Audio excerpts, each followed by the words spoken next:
Je pense que là, c'est bien mieux. Sans doute. Ouais, c'est... Ok, du coup, faut aussi que je change ça.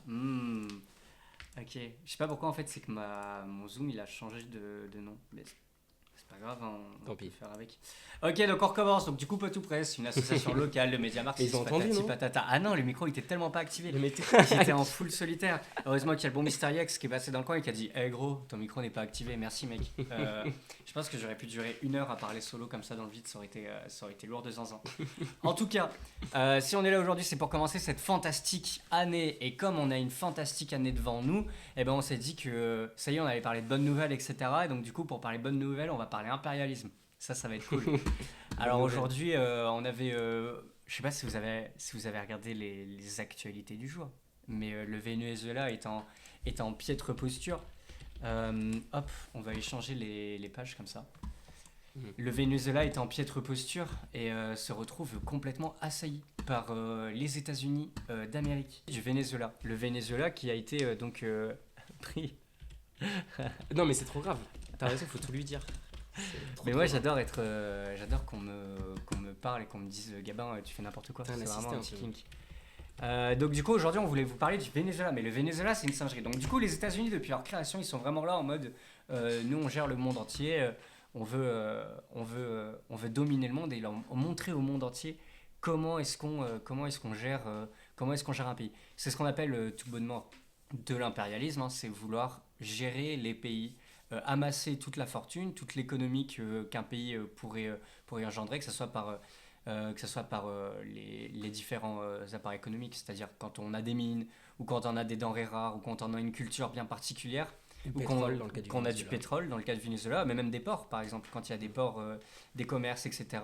On se rappelle du grand projet France-Afrique avec par exemple Bolloré qui avait les trois quarts des ports en Afrique qui servaient notamment à faire en sorte que il puisse expatrier, on va dire, Mhm. tout son bénéfice. Ce que fait la Chine aussi avec les ports en Grèce. C'est Ce ça grand pays exactement. communiste qu'est la Chine. Exactement. Donc en fait, les États-Unis vont se servir de leur puissance pour entrer dans un pays et y implanter des entreprises qui sont états-uniennes et faire en sorte que ces entreprises états-uniennes ensuite engrangent du capital et puissent le ramener ensuite aux États-Unis. Ou pire, sinon ils font directement un truc qu'ils sont en train de faire en fait. Ils mettent directement le pays sous tutelle et dans ces cas-là, directement toute l'économie du pays remonte directement aux États-Unis parce que le- ça fait comme si en fait le pays n'était même plus assez valide pour gérer ses propres finances. Mhm. Je sais pas, je pense qu'on peut dire ça comme ça. Ouais, je pense qu'on peut dire ça comme Donc ça. bon, c'est quelque chose d'assez fou. Je vais essayer de bien crop moi. Quitte Ouais. à ne pas ouvrir les micros, on va tenter de bien crop. Mais ouais, mais c'était quand même une singerie. Après, ça faisait un petit moment du coup que Trump il en parlait. Tu fais qu'il allait bientôt envahir le Venezuela, je Bah, crois. en fait, les États-Unis ont toujours voulu envahir les pays qui avaient du pétrole, genre déjà l'Irak à l'époque de Villepin là, où la France avait dit non à ce moment-là, et après la guerre en Ukraine, comme la Russie se servait full up du pétrole russe et d'Amérique latine, du pétrole états-unien et d'Amérique latine, et après l'invasion en Ukraine, du coup les forces de l'Occident ont dit bah en fait les Russes non, on va plus vous donner votre pétrole. Du coup les Russes ont fait des contrats économiques avec le Venezuela, et du coup à ce moment-là déjà je crois que c'était genre 2024, quelque chose comme ça je crois, 2024 ou 2025, le Venezuela a passé des accords économiques avec la Russie sur le pétrole. Et du coup, Trump était en mode oulala, mais c'est pas bien ça. Et comme le Venezuela, c'est la plus grosse réserve de pétrole au monde, Le euh, pétrole brut en de plus. pétrole brut, et du coup, ils étaient en mode bah en fait, non, on va y aller et on va les prendre comme ils ont fait en Irak, en mode c'est un danger terroriste, le socialisme. Après, le socialisme de Maduro, on peut faire Vlad Live pour expliquer pourquoi Maduro est pas tant du socialisme que ça. Mm. Et du coup, il est parti occuper là-bas et le pays est sous tutelle. Mais c'est un peu la période. C'est un peu ce qui se passe au Moyen-Orient au début des années 2000 et ce qui se passait déjà en Amérique latine au XXe siècle et ce qui se passait en Afrique au XIXe siècle en fait. C'est littéralement les mêmes projets. Genre, on dégage ceux qui nous plaisent pas, on prend les ressources économiques et on met un pantin. Ce que fait la France aussi avec l'Afrique dans les pays subsahariens et tout. Mais ouais. Mais surtout que là, ils vont au Venezuela. L'Amérique latine est une zone qui ont déjà connu les États-Unis et qui ont Mm. un passing, on va dire, avec les États-Unis, qui ont, durant toutes les années d'après-guerre, jusque dans les années 80, voire encore au-delà, se sont implantés dans les pays d'Amérique latine, dans toute l'Amérique du Sud, et ont comme ça, soit mis des dictateurs par exemple, soit fait en sorte on passe notamment à la révolution du Chili, qui a fait mourir Allende pour mettre Pinochet au pouvoir, qui a été financé entre autres par la CIA. Et donc voilà, on sait que Encore eux. encore eux, toujours eux, on sait que les États-Unis, voilà, ont une forte implantation dans l'Amérique du Sud. Ils souhaitent plus que tout le contrôler, et parce que aussi ils savent que l'Amérique du Sud est une zone où justement les pays, on va dire d'histoire communiste, on va dire ça, ex-URSS, qui ont un lien avec, en tout cas, l'anti-impérialisme américain. Les pays qui ont fait des révolutions socialistes. Ouais, ou en tout cas, qui ont un impérialisme anti-états-unien. Un anti-impérialisme, du coup. Ouais, un anti-impérialisme. Bah, ça dépend, vu que tu vois, eux-mêmes vont le pratiquer. Genre, par exemple, les Russes aussi font de l'impérialisme, tu vois. Ouais, mais les Russes sont pas socialistes. Oui, mais. Ah oui, ok, d'accord. Je vois ce que tu veux dire. Mais en mode justement, genre, tous les pays qui ont une ligne du coup anti-états-unienne. Ah oui, ok, oui. Ils vont vouloir être soutenus par ces pays-là. Oui, il y a des alliances de la Chine, comme en guerre froide où personne. C'est ça exactement, vraiment, avec deux blocs qui sont bien distincts, et là qui sont en train de se redistinguer. Alors on a notamment Macron, Emmanuel Macron et l'Europe qui sont littéralement des tapis en promotion en ce moment. Ça doit être Noël qui fait qu'il y a des réductions. Qu'il y a des réductions à Ikea, parce que vraiment Tapi se fait rouler dessus. Macron se fait rouler dessus comme un vulgaire tapis. Et il y a le Danemark aussi qui arrive. Mais le Danemark, ils ont peur. Le Danemark, ils ont peur du Groenland. Donc du coup, en fait, va y avoir le débat en Europe. À un moment, est-ce que l'Europe va se positionner? Et est-ce que le Danemark fait partie de l'OTAN? Parce que peut-être je vais faire de la diplomatie de comptoir, mais techniquement, on peut pas. Si tu fais partie de l'OTAN, tu peux pas attaquer un autre pays de l'OTAN. Genre. Donc est-ce que les Ricains vont sortir de l'OTAN pour pouvoir attaquer le Groenland? Le Danemark fait partie de l'OTAN. Et oui. Et du coup, est-ce qu'ils vont se sauver de l'OTAN pour attaquer le... Mais après, Trump a dit depuis un petit moment que déjà, il voulait sortir de l'OTAN. Pour sortir de l'OTAN, il a dit, bah écoutez, les pays, soit vous augmentez l'apport financier que vous mettez dans la militarisation de l'OTAN. C'est pour ça d'ailleurs qu'on a eu des hausses de budget militaire, etc. Et donc, en fait, au départ, quand Trump il a fait ça, il s'est dit, bah personne ne va le faire. Et donc en fait, on va pouvoir mettre fin à l'OTAN une bonne fois pour toutes. Et sauf qu'en fait, les pays l'ont fait parce qu'ils ont absolument envie d'avoir l'OTAN face à la Russie et face à la Chine. Et donc du coup, ça fait qu'aujourd'hui, il y a une OTAN qui est en place, qui devient de plus en plus forte militairement. Ça signifie pas que politiquement elle a de la force, mais par contre, ça implique que les États-Unis prennent de plus en plus de pouvoir parce que en fait, l'OTAN les suit comme des chiens. Donc quand le Groenland va commencer à devenir un sujet de tension avec le Danemark, ça va être quelque chose d'assez fantastique. Donc le Venezuela, waouh, c'est vraiment quelque chose de sympa. Et donc du coup pour ça, j'avais envie de vous montrer le petit dessous des cartes d'Arte. Parce que c'est toujours palpitant de voir un peu de géopolitique autour de l'Amérique latine, parce que Donald Trump, ça fait déjà un moment en fait qui drague l'Amérique latine, mais qui drague lourdement. C'est vraiment du Donald Trump pur et dur. Par exemple, le golfe du Mexique, il a décidé de le renommer, donc ça s'appelle plus dans les cartes états-uniennes. Je crois que même Google Maps a changé le nom. Enfin, je suis pas sûr, mais il me semble que même eux avaient changé le nom. Il a changé le nom du golfe du Mexique parce qu'il disait non, c'est pas logique. Pourquoi est-ce que ça serait forcément au Mexique alors que ce pays il fait n'importe quoi?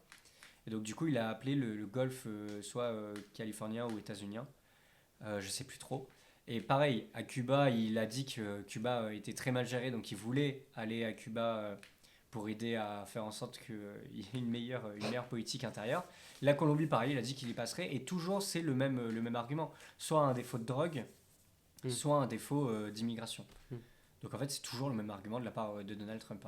Et ce qu'il faut savoir par rapport à la drogue, donc il a attaqué le Venezuela par rapport au fentanyl, qui donc est une des drogues, et la drogue qui tue et détruit le plus au niveau des États-Unis. L'an dernier, il y avait 40 000 morts, je crois, dû à cette drogue, donc c'est quelque chose de gigantesque. Et en fait, Trump, il est donc parti du principe que c'était le Venezuela qui était le plus gros producteur et par qui la drogue circulait. Bon, on s'est rendu compte, et c'est même ses propres services administratifs qui ont dit que non, en fait, le Venezuela n'était pas du tout un pays producteur. Oui, parce qu'il disait que Maduro faisait partie des cartels du Venezuela, et même la CIA a dit non, les frères, genre, pas du tout. C'est ça, parce que Maduro s'est appuyé de cartel durant sa sa prise de pouvoir politique et la continuité pour rester au pouvoir, il utilise les cartels avec lui, parce que les cartels au Venezuela sont bien particuliers, ont une topographie bien particulière, on va dire, ça se relève pas exactement comme la mafia américaine ou française on pourrait avoir. Donc du coup Maduro s'est servi des cartels et donc Trump s'est servi de l'utilisation de ces cartels pour dire, regardez, il fait de la drogue, vu que les cartels ils obtiennent de l'argent grâce à la drogue. Et donc ça a été un argument. Mais derrière tout le truc de il fait de la drogue, je sais pas quoi, en fait le problème c'est donc qu'un pays envoie des militaires dans un autre pays pour le capturer. D'autant que en fait, Trump a aussi au passage dit que c'était un autre président qui avait été élu à la place de Maduro, vu que ça date maintenant d'il y a quelques mois maintenant, depuis la dernière élection présidentielle en fait, où Maduro théoriquement... Attends, c'était quoi les résultats? Il avait pas... enfin, c'était une... C'était 50,6. Non, sa première élection, c'est 50,6. Mais je crois que l'autre, il a juste enlevé ses opposants. Ouais, voilà, genre il a enlevé ses opposants, il a dit bonjour, vous serez pas opposants. Enfin, il a fait une Poutine. Ouais, il a tenté de la faire à la Poutine et à tous les régimes autocrates et dictatoriaux, quoi. Il a dit, bah voilà, écoutez, il n'y a pas d'opposants. Et donc, du coup, Trump, il a dit, bah Maduro, moi je le reconnais pas, je reconnais un autre président. C'était président de l'Assemblée nationale bolivienne. Ouais. Enfin, bolivarienne. Et donc, du coup, Anana... Je sais plus comment est-ce qu'il s'appelle. C'est Juan... Juan Gai... Wow, j'ai dit une folie. Je crois que c'est Juan... Juan Orlando Juan Guaido. Ah non? Non, Juan Guaido. Ouais, exactement. Voilà, donc Trump, il a reconnu ce président-là, qui du coup est un président qui est expatrié du Venezuela et en fait qui a la même ligne politique que Trump. Et donc dans la suite de Trump, il y a tous les pays européens et tous les pays du bloc nord qui ont reconnu ce président-là. Donc on va mettre... Vous voulez connaître la vraie valeur de votre voiture? Rendez-vous. Je peux plus de Franck. Le problème c'est que en fait, moi tout à l'heure je voulais aller sur Brave, sauf que OBS veut pas me cast Brave. Donc du coup, je vais être obligé de faire un vieux truc, d'aller dans un truc de recherche. Ah, tu vas marquer Google dans Google. Ah non, c'est hilarant ce que tu es en train de faire. Pour faire Brave dans Brave, frère. Et pas avoir de pub, c'est terrifiant. C'est pas grave, on kiffe de fou. Moi je kiffe de fou là. Surtout, en fait, à la fin, mais c'est toujours pas Brave. Ah, ok, donc là, on est il y a combien de temps? On est il y a 5 ans. Donc ça fait quand même il y a un petit bout de temps. C'était les dernières élections. Et donc là, hop, First, the il a failing reconnu le policies président. of the previous administration on Cuba. My administration reversed the failing policies of the previous administration on Cuba. Et donc là, il parle de Cuba. Donc là, on va avoir vraiment tout un moment où il parle vraiment de la déclaration en fait, de l'Amérique latine par ses dirigeants. Et lui, il soutient, d'après lui, les bons dirigeants. We are supporting the hopes of Cubans, Nicaraguans, and Venezuelans to restore democracy. The United States is leading a 59-nation diplomatic coalition against the socialist dictator of Venezuela, Nicolas Maduro. Voilà, donc là, grosso modo, voilà, il dit voilà, les États-Unis sont les leaders pour préserver la démocratie et on aide les Cubains, les Vénézuéliens, les Colombiens, je ne sais pas s'il a dit les Mexicains, à s'élever dans la démocratie.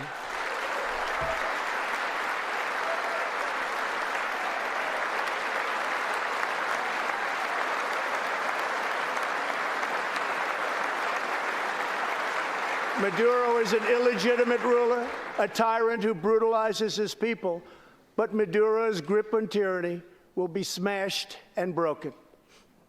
Here this evening is a very brave man who carries with him the hopes, dreams, and aspirations of all Venezuelans. Joining us in the gallery is the true and legitimate president of Venezuela, Juan Guaido.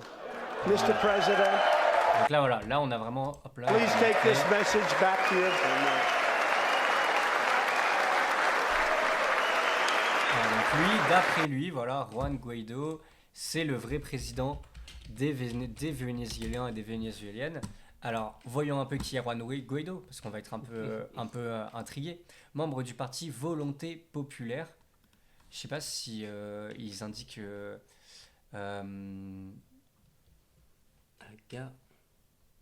Là, on peut voir. Idéologie social-démocratie, social-libéralisme, progressif, bref, c'est un centriste. C'est vraiment genre du libéralisme pur, hein. C'est à la Macron, c'est à la Olivier Faure, c'est à la Glucksmann. C'est vraiment, voilà, on privatise un maximum les choses pour qu'il y ait une sorte de main invisible qui gère l'économie et les finances du pays. Et derrière, eh bien, on fait en sorte que les plus riches restent plus riches. C'est ça donc le socialisme qui est promis par toutes ces personnes-là. C'est un peu le Glucksmann, mais qui a réussi. Ouais, enfin après, il a dû s'expatrier, hein. Ouais, mais Il est toujours pas de retour dans son pays, je crois. Ouais, mais bon. Il va rentrer dans pas longtemps, je pense.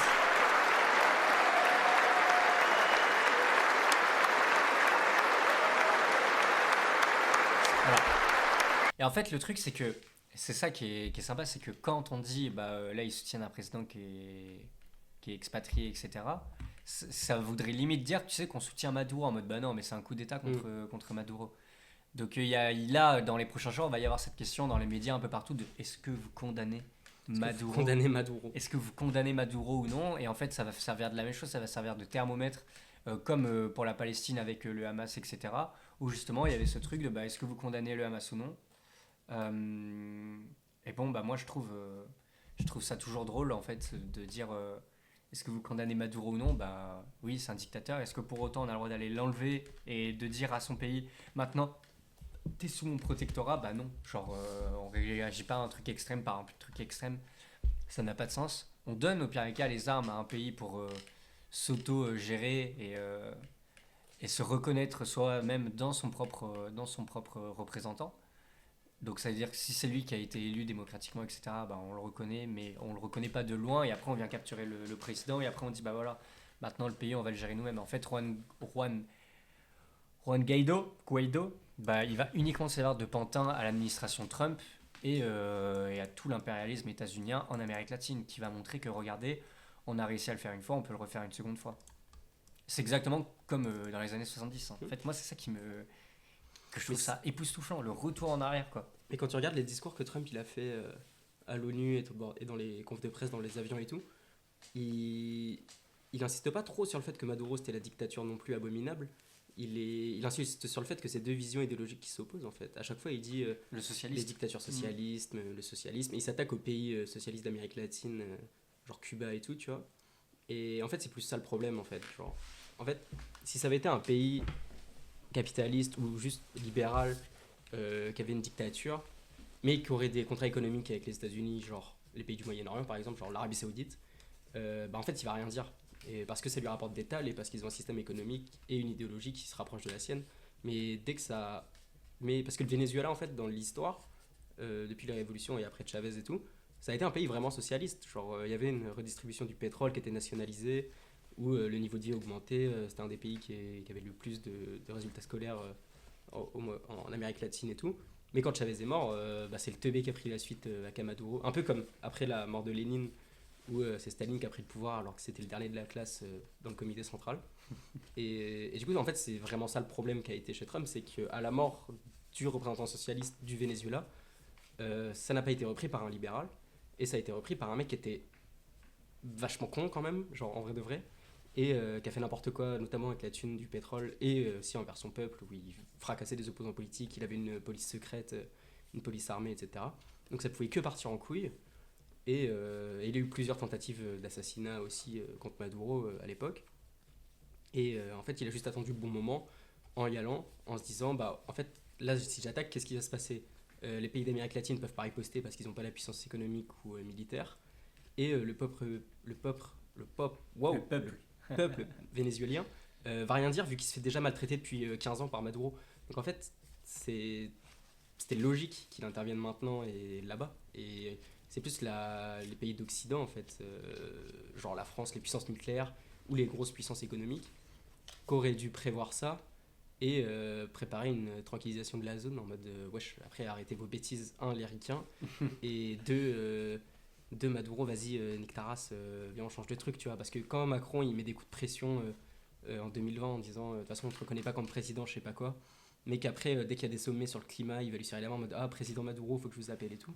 Vas-y, arrête de te prendre pour ce que t'es pas. Genre, soit t'es quelqu'un d'influent et du coup tu peux ouvrir ta bouche, soit t'es la serpillière des États-Unis et du coup tu peux rien dire, tu vois. Et ben c'est justement là où on voit qu'en fait ça a été une grosse serpillière, hein, vu que là, on va regarder, je pense, la vidéo qui refait ma journée. Voilà. I would love to do it, be such an honor. Whatever you want, Donald, please.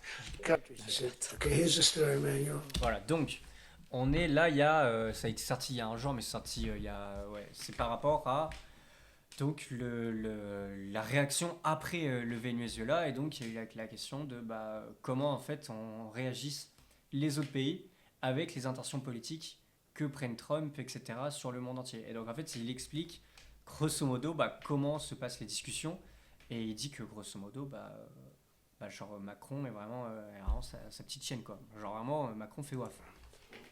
If on Monday you haven't agreed to every single Yo. thing that we want, and putting a 25% tariff on everything coming out of France, including your wines, your champagnes, and everything else. No, no, no, no, you cannot do that. Bah, l'alcool. So I can do Attends, that, le champagne. and I will do that. Even for national security, I'll do that. But this is for medical security, and 100%. Now let me explain. The tariff I'm imposing on you is 42 times more expensive than what I'm asking for you in return. So you can either have a 25% tariff added on to you, like I did with China on fentanyl. Déjà, donc là, il y a tariff.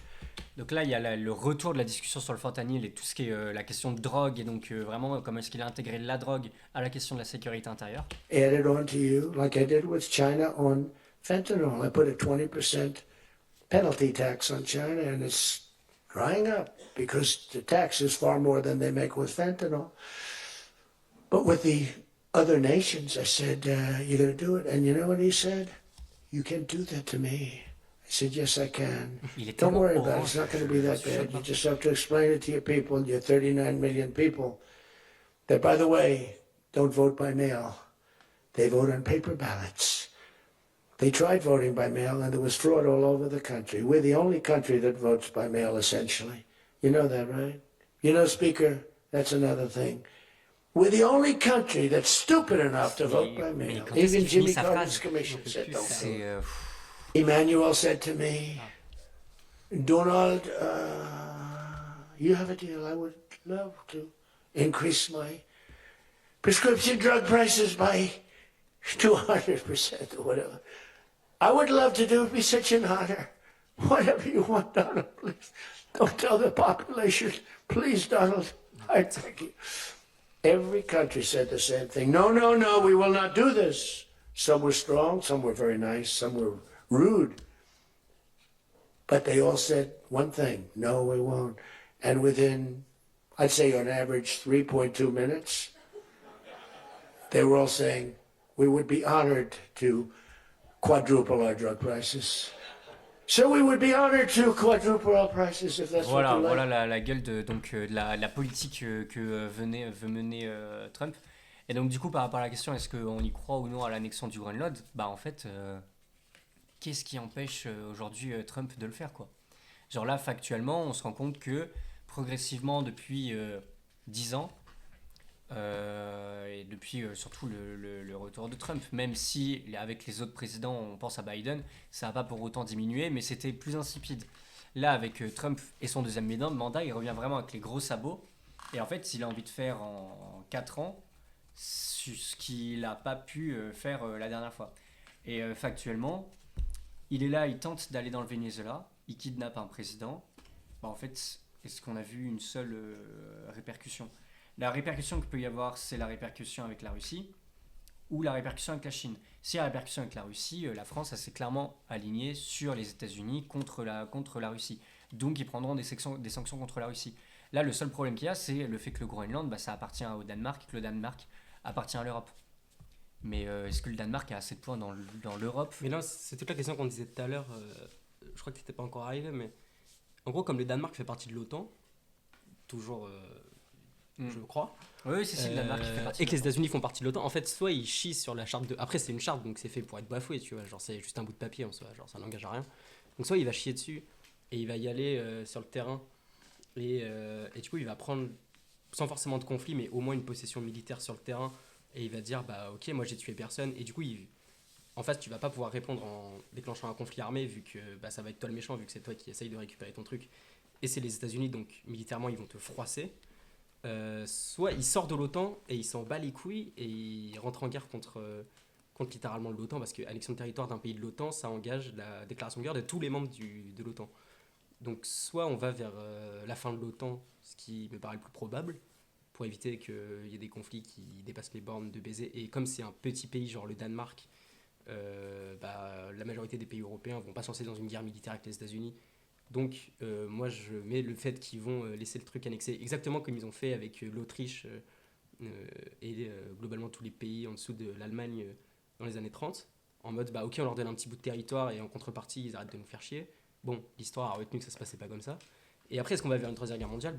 En fait, ça dépend, parce qu'il n'y a plus de jeu d'alliance comme quand il y a eu des guerres mondiales, ou en tout cas c'est plus des alliances diplomatiques, c'est plus des alliances soit économiques, soit militaires. Et d'un point de vue économique, on perd littéralement le jeu.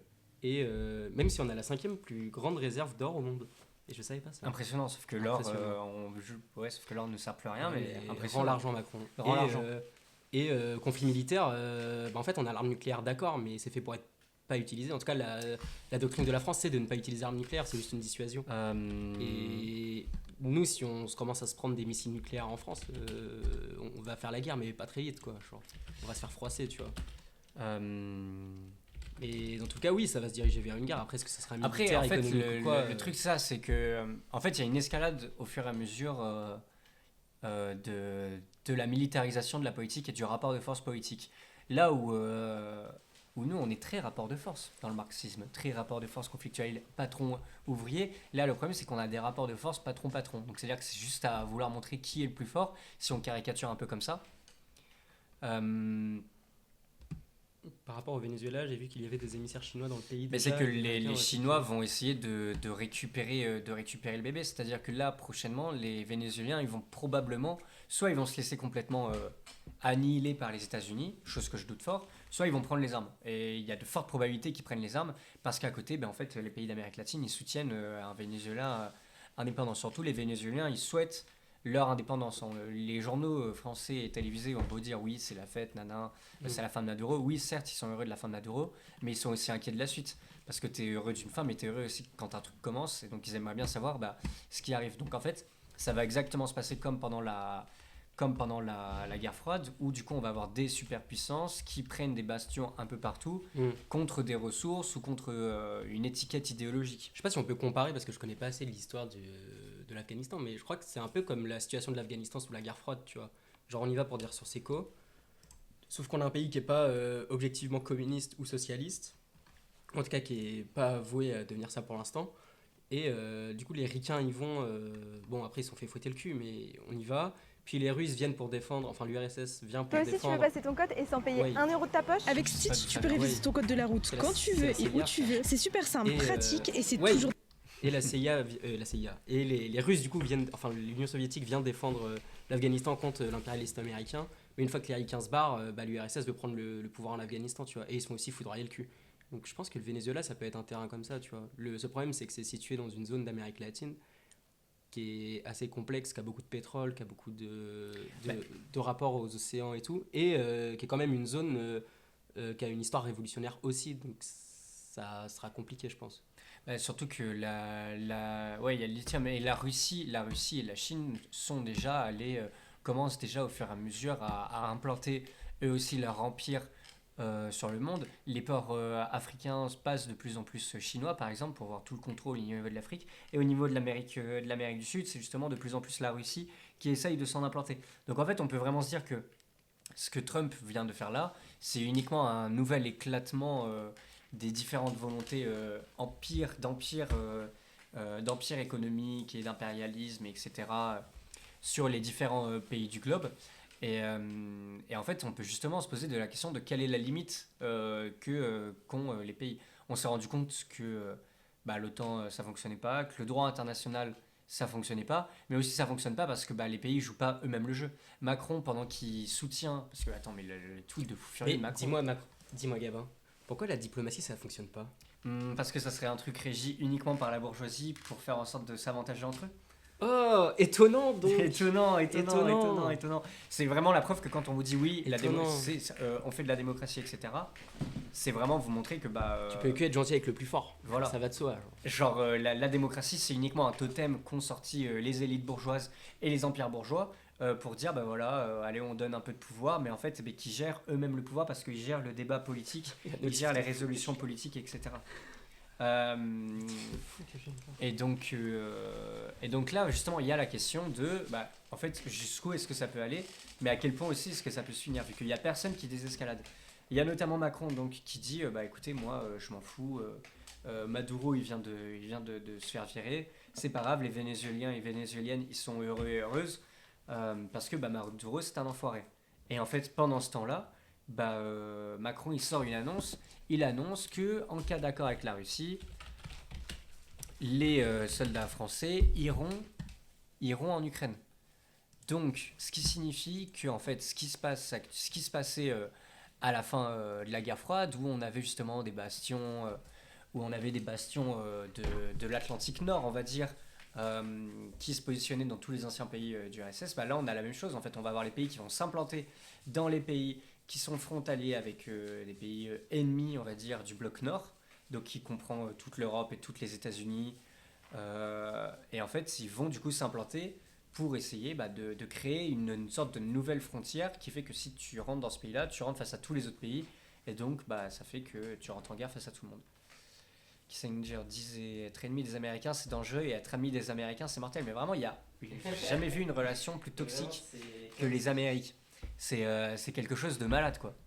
Et donc du coup voilà, Macron il dit on va pouvoir maintenant aller en Ukraine, et le but pour Macron c'est aussi de redorer son blason d'un point de vue européen, de remontrer que la France est une puissance européenne, de montrer aussi que c'est une puissance mondiale, parce qu'en fait il a trop le seum que Trump puisse faire ce qu'il veut de l'autre côté et puisse le souiller. Macron il rêve d'être une superpuissance à la Trump, sauf que il n'en a pas la capacité, parce que la France c'est pas les États-Unis, quoi. Genre littéralement les États-Unis c'est un continent entier, et donc du coup il a le seum, et pour ça il veut essayer lui aussi de montrer qu'il peut être l'arbitre de l'Europe et du continent américain, et donc du coup il est obligé de faire comme ça. Il va faire comme ça, et en passage il va jamais dénoncer ce que fait Trump, parce qu'il sait très bien aussi que lui-même va pratiquer ce genre de choses. On n'est pas à l'abri qu'à tout moment, un jour ou l'autre, au niveau de l'Afghanistan ou autre, mais genre la France s'implante beaucoup plus durablement, reste avec des bastions armés. On sait que là, dans la nuit du 2 au 4 janvier, ils ont fait péter des sous-sols, vu qu'apparemment il y avait des djihadistes dedans, etc. Bon voilà, la France est aussi largement implantée, et en fait il y a des critiques du coup qu'on peut pas faire, parce qu'on se les prend à la gueule directement, nous aussi de notre côté. Et il y a aussi cette question d'Édouard Philippe, par exemple, qui, lors d'une déclaration récente, dit que la colonisation n'est pas un crime. C'est un ancien Premier ministre. Ça montre aussi toute une logique politique qui est mise en place par la France, et qui fait qu'il y a de plus en plus une politique impérialiste qui se met en place. Et donc la volonté, c'est d'avoir un poids économique, un poids politique, un poids administratif sur toute une partie du pays. Et en fait, grosso modo, avec aucune volonté de lutte réelle face à cette volonté toujours plus hégémonique d'un pays ou de deux, et en fait ça va jamais s'endiguer, et ça va faire que progresser jusqu'à pourquoi pas une prise d'armes directe ou une prise d'armes indirecte, avec comme on l'avait dans les années 70-80, les guerres d'Indochine, les guerres d'indépendance des pays face à des gros états-nations, etc. Mais tu vois la diff, parce que c'est pas non plus une situation de guerre froide, tu vois. Parce que pendant la guerre froide, c'était deux blocs idéologiques qui s'affrontaient, mais genre vraiment sur une base idéologique à la base, contre la révolution russe qui menaçait les États bourgeois d'Europe et d'Asie, etc., avec le Japon et tout le bordel. Mais ça restait une guerre froide parce que les conflits militaires n'étaient pas sur les pays puissants, et parce qu'il y avait aussi de l'arme nucléaire qui était en jeu, et que tout le monde ne les avait pas, et qu'après la guerre froide, on a dit « Ok, chacun développe son arme nucléaire, comme ça personne ne s'attaque ». Sauf que qui les a développés? Les pays puissants, genre France, Angleterre, États-Unis, etc.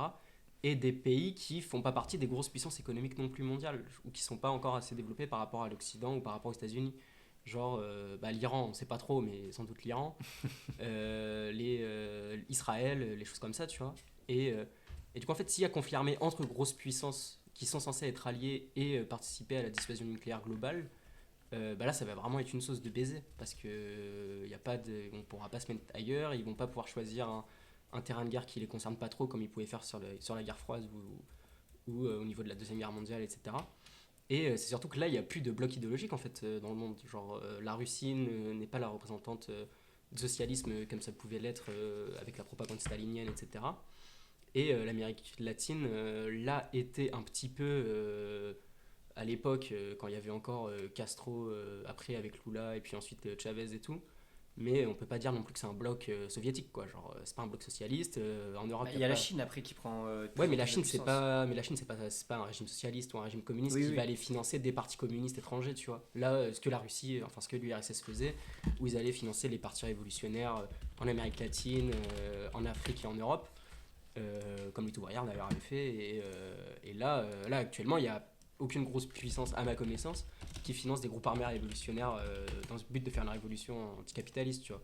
Et du coup il n'y a pas de conflit idéologique vraiment du point de vue de l'idéologie marxiste ou de l'idéologie capitaliste, et du coup ça va juste être des conflits économiques qui vont soit tendre vers un conflit militaire armé ouvert où ça va littéralement se tirer dessus, et la France bon, même si on a sans doute une très bonne armée et des bonnes forces spéciales, on va se faire souiller dessus quand même. Soit ça va rentrer dans des guerres informatiques et indirectes, un peu comme une guerre froide numérique, tu vois, un peu genre... par exemple, on sait que les Russes peuvent prendre le contrôle du système informatique en France. Genre, ils avaient déjà lancé des pannes générales sur les hôpitaux en France après le Covid. Genre, on sait que ça c'est possible. Ça ne tue personne au sens où c'est pas des armées qui se font la guerre. Ouais, une guerre virtuelle, exactement. Genre, on fait une guerre où on sait que ça va avoir des catastrophes, soit sur la gestion des pays, soit sur l'économie. Genre, on coupe l'électricité littéralement dans un pays pendant même 7 heures, tu vois, genre c'est une catastrophe. Mais du coup, on va pas faire de conflit armé directement sur nos territoires. Tu vois ce que je veux dire ? Oui, voilà, ils ont les meilleurs hackers du monde. Et je pense qu'on va plus vers une guerre, une espèce de guerre froide numérique ou virtuelle plutôt qu'un conflit militaire armé, tu vois. Genre un conflit militaire sur le terrain où on met des armées régulières entre elles et tout. Moi, j'y crois pas trop à ça parce que, la France perdrait très vite. Et deux, moi je pense qu'il y a les deux que partir en qui couille, peuvent rentrer. Moi je pense que c'est tellement des baisers qu'en fait ils vont mettre les deux en place. C'est-à-dire qu'en fait ça va jamais faire bataille de frontière à frontière, genre c'est-à-dire qu'on n'aura jamais des batailles à nos frontières à nous, mais on aura des batailles avec des soldats français dans les frontières, sur les frontières étrangères, parce qu'il y a une volonté de militarisation. Mais ça dépend contre qui on se bat aussi. Exemple, tu vois par exemple il y a vraiment une volonté de Macron de vouloir se battre face à la Russie. Genre il y a vraiment cette volonté de polariser complètement le continent, et donc après il y a justement le truc de Macron, il est là en mode ouais, dans 10 ans il faudra qu'on ait 1 million, il veut monter le truc jusqu'à 1 million de soldats, alors qu'on sait que la Russie dans 3 ans on aura 5 à 6 millions, tu vois. Ce qui fait une rupture, c'est pas pour faire le discours militariste. D'ailleurs on a fait une super émission sur les militaires il y a 2 semaines, je crois il y a 2 semaines. Sur la militarisation, non c'était il y a 2 semaines avant les vacances, à réécouter. Et genre la doctrine de la France, loin de la défendre, hein, mais c'était en gros on arrête le service militaire sous Chirac là, et on va mettre en place une armée régulière professionnelle, et qu'on va professionnaliser, et surtout que c'était un rapport économique où nous on y gagnait parce que du coup le service militaire coûtait aussi cher que ce qu'on pouvait investir en technologie d'armement et en armes de pointe, genre et du coup on a préféré investir genre dans des avions, dans les Rafales, dans les entreprises comme Dassault, dans les porte-avions et tout, plutôt que de payer des gens qui font un service militaire et qui vont se casser. Au passage, apprendre à manier des armes à des gens qui peuvent après devenir des révolutionnaires, c'est pas forcément l'idée du siècle, tu vois. En tout cas pour les personnes qui vont combattre les révolutionnaires. Et du coup là quand Macron il a dit ouais bonjour, bah non, on veut augmenter notre armée au niveau du nombre d'engagés, remettre le service militaire comme il est en train de faire, et bah tous les diplomates français étaient en mode bah en fait tu romps totalement avec la ligne qu'a la France depuis la fin de la Seconde Guerre mondiale. Et du coup c'est la sauce parce qu'ils étaient en mode bah en fait on a pas construit notre diplomatie là-dessus parce qu'on n'a pas le rapport de force militaire à part l'arme nucléaire où t'es en mode nous attaquez pas sinon on vous fume, mais ça a pu marcher face à des mecs qui ont aussi l'arme nucléaire, tu vois. Oui, c'est vraiment un fou du bus, genre faut vraiment l'enfermer, genre, mais à la fin de son mandat quand il ira en zonzon avec Sarko, ça sera bien. Ils se font des belotes en prison, frère. Donc ouais, il y a vraiment une volonté de militarisation totale. Et je pense que moi ça peut vraiment être une guerre des deux, parce que Macron, enfin quand comment il s'appelle le mec qui gère l'armée mais en dessous de Macron, le chef d'état-major. Ouais, le chef d'état-major, il dit lors de la réunion des maires, etc., faut qu'on soit prêt à perdre des enfants pour la France. Bah, genre ça signifie aussi qu'ils savent pertinemment qu'il y a une guerre armée qui doit se préparer et que ça sera pas uniquement numérique. Et c'est pour ça d'ailleurs que depuis maintenant 5 ans, la France essaye de développer tout son aspect numérique, tout son côté numérique, que ce soit dans l'IA, en créant ce truc de con de Le Chat, en créant des grandes zones où il y a des stockages de serveurs, etc. C'est aussi pour devenir une énorme puissance numérique et avoir moins à craindre des États-Unis, de l'Europe, d'autres pays d'Europe et de la Russie et de la Chine. Mais certains disent 2030, je sais pas, que dit Nostradamus? Qu'a-t-il raconté Nostradamus En sur 2030, 2026? c'est-à-dire qu'en 2030, on aura le dépassement par le GIEC. Et 2030, on sera déjà mort de toute façon. C'est vrai que 2030, on est déjà fini. C'est pas pour être pessimiste, mais on sera décédé en 2030. Ouais, 2030, on est fini. En vrai, qu'ils la fassent leur guerre. Après, nous, ils vont faire la guerre dans l'espace, littéralement, je pense. Et ça, on le verra pas de nos yeux, mais ça va être classique. Je pense qu'on verra des étincelles dans le temps. On sera en mode waouh, une étoile filante. En fait, ce sera des pélos qui se tirent. Et puis, t'as le truc aussi sur la guerre où ça met des conflits armés dans les pays occidentaux que. À chaque fois qu'il y a eu des conflits armés majeurs en Occident, ça a donné lieu à des révolutions, soit avant, soit après, parce que tous ceux qui allaient crever, c'était les classes pop et les ouvriers, etc. Et que du coup, ils se rendaient compte, ça faisait la conscience de classe, on va mourir pour les intérêts capitalistes et tout. Et ça, je pense que les dirigeants, ils l'ont très bien compris aussi, et que c'est aussi pour ça qu'ils ont raté le service militaire en France. C'est que si tu fais un conflit armé où tu engages toute ta population, en fait, ton endoctrinement de on se bat contre un ennemi, il va durer peut-être 1 ou 2 ans, tu vois. Et puis quand ils vont se rendre compte qu'en fait, les mecs qui fument en face et les mecs qui les fument eux, en fait, c'est juste des prolos pareils qui vont juste crever parce que leur vie elle est remplaçable dans l'industrie capitaliste. En fait, ça va recréer des consciences qui peuvent redonner des situations pré-révolutionnaires ou révolutionnaires. Et ça, je pense qu'ils l'ont très bien compris aussi. Et que c'est pour ça que là, ils mettent tout sur l'engagement volontaire, entre guillemets. Comme ça, ceux qui vont d'abord, c'est ceux vraiment qui avaient voulu. Et puis une fois qu'eux, ils sont presque tous scannés, et bah tac, là on envoie les gens des classes pop et du coup ils n'auront pas le temps de créer leur conscience, tu vois. La guerre, c'est un massage des gens. Ok, wow, pardon. Un massacre, je pense, si vous voulez dire.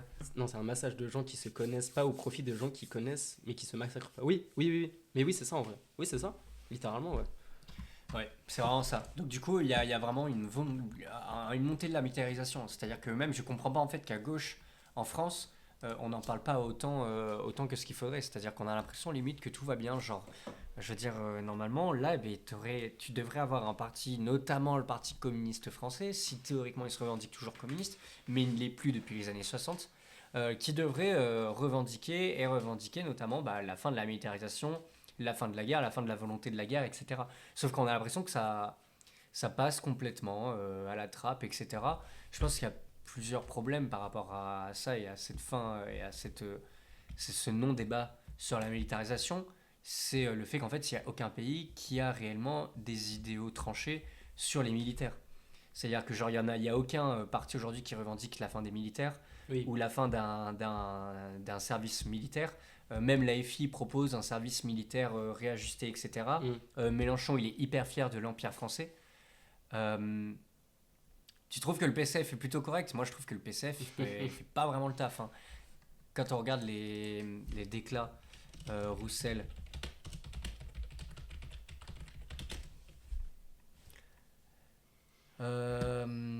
putain, il a aussi utilisé le terme de paillasson, mais tout le monde a utilisé le terme... En fait, on est des envoyés de Roussel. Mais oui. C'est ça le... Oulala, tu donnes du crédit, incite mon frère. Mais je me dis peut-être qu'ils vont sortir ses meilleures phrases. En fait, c'est toujours le truc de Roussel, il va dire oui, les militaires c'est pas bien, mais il va proposer autre chose à côté, et même lui il revendique une certaine sécurité par les militaires dans ses revendications. Mais dans tous les cas, oui, EELV et l'EPS sont catastrophiques là-dessus. EELV est clairement en position de nous, on veut la guerre et on est... Enfin, pas on veut la guerre, mais il faut se défendre. On n'est pas dans un monde de bisounours. Alors, EELV qui nous dit on n'est pas dans un monde de bisounours, c'est assez fantastique, sachant que Marine Tondelier va poser des fleurs devant les CRS. Donc ça, à chaque fois, moi, je me régale. Mais il y a vraiment le truc de... voilà, on est dans un pays compliqué, dans un monde compliqué, il faut de l'armée, il faut de la militarisation, il faut de l'argent pour les militaires. Et moi, à chaque fois, ça me fait plutôt... Au lieu de dire qu'il faut financer les groupes armés révolutionnaires qui mettent en branle les États qui créent les guerres. Mais bon, après, ça fait longtemps qu'ils n'ont pas vu de théorie, il faut leur pardonner. Vraiment, ça doit être ça. Mais du coup, je me rappelle plus où est-ce qu'il avait réagi, Roussel. Et peut-être que... Parce que moi, j'écoute pas ce qu'il dit Roussel, ça m'intéresse. Mais peut-être que... Tu me dis si je me trompe, Edoui, mais peut-être qu'il est dans son discours de... un peu nationaliste, en mode on défend notre territoire national, notre patrie face aux autres. Je pense qu'il y a son discours. Mais ce qu'ont les discours de tous les partis qui sont devenus bourgeois et tout, aussi on défend notre. Et du coup, ça devient des luttes nationales, voire nationalistes, ou qui, sous couvert de patriotisme, sont nationalistes. Et du coup, dans tous les cas, ça règle pas le problème de fond. Le problème, c'est pas qu'on attaque ton territoire, le problème, c'est qu'il y a un choix de politique économique qui fait qu'on pousse des pays à se faire envahir ou à envahir d'autres pays. Genre. Et c'est plus ça qu'il faut régler. Par exemple en détruisant les États, plutôt qu'en défendant son propre État face aux autres et d'essayer de faire des guerres comme ça. Genre, faut un peu d'international. Où on fait de la politique et de la diplomatie, où on fait la guerre. Or, depuis des siècles, les hommes ne savent pas faire autrement que de régler les conflits par le son des canons et par les guerres. Le siècle dernier, ce sont près de 100 millions d'hommes et de femmes qui ont perdu la vie. Vous voulez que le 21e siècle s'escrive de la même manière? Je veux rien du tout. Alors, je veux dire, juste avec vos accents militaires, envoyez vos propres enfants faire la guerre. Les miens n'iront pas. Voilà. Allez, et voilà. comme 77% des Français, je ne veux pas que la France entre en guerre. Roussel dit plein de conneries, fait des selfies avec le LF, et sur ce plan militaire pas trop, il y a d'autres députés basés. Ah oui, il y a des députés qui sont vachement basés sur la militarisation. Moi, le problème, c'est le point de vue qu'ils ont sur Jean-Paul Lecoq, par exemple. Jean-Pierre.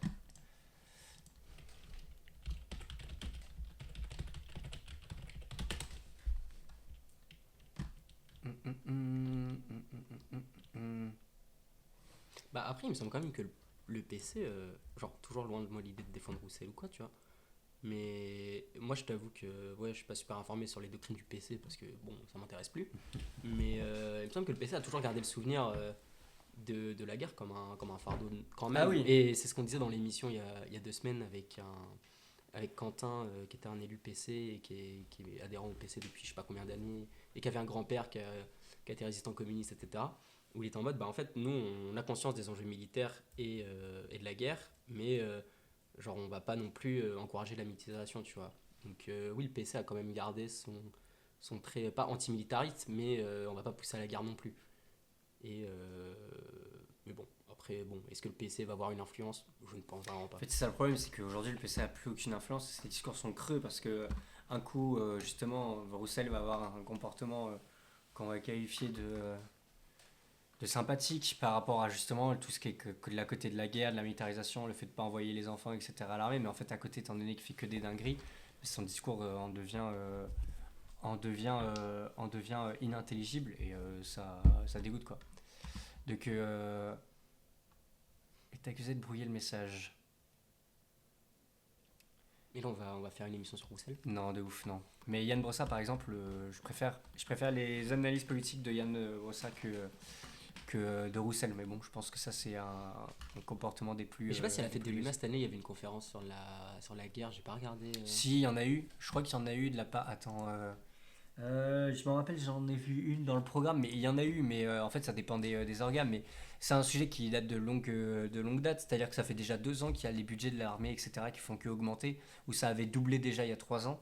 Donc en fait c'est un débat qui aurait dû déjà prendre pied il y a bien longtemps, mais par exemple, pourquoi est-ce qu'il n'y a pas eu de manifestation d'ampleur, etc. Ça reste un problème majeur, etc.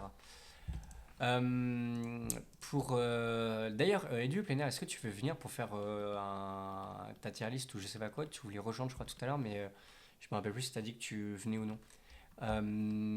Du coup, par rapport à l'armée, donc il y a tout ça. Il y a le fait qu'il y a une militarisation qui augmente en France, il y a le fait qu'il y a une militarisation qui augmente à l'OTAN, il y a le fait qu'il y a les États-Unis qui désormais maintenant jouent les coqs du monde, et il y a Emmanuel Macron qui fait la gringue.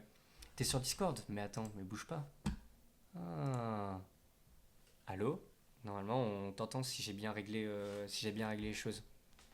Si tu t'enlèves enfin si tu déverrouilles, tu te démutes. Waouh. Si tu te démutes, normalement tout est carré. Du coup il y a... Oui, je suis là. Ah ok, normalement on t'entend sur le live. Si les gens peuvent nous dire si on t'entend. Attends, Ah oui, je t'entends. Je pense, hein. Pas si. Peut-être fort. Bref. Non, je pense pas que ce soit fort. C'est pas fort. Ah c'est bon? Non, t'inquiète. Ok, Bon. j'ai rien dit. Du coup, t'es pas d'accord avec nous sur Fabien Roussel? Oh, Roussel, je m'en fous, je fiche un peu. Je pense que Enfin, c'est pas, on s'en fiche de lui en particulier. Enfin, en tout cas sur ce sujet. Non, non, c'est plus que j'ai pas. Enfin, le PC est à peu près, franchement, il est sur la même ligne que la fille sur ces questions-là, en tout cas, sur les questions internationales globalement, voire même sur certains aspects. Mais ça, c'est quelque chose qu'on dévoilera parce je fais la petite instant promo.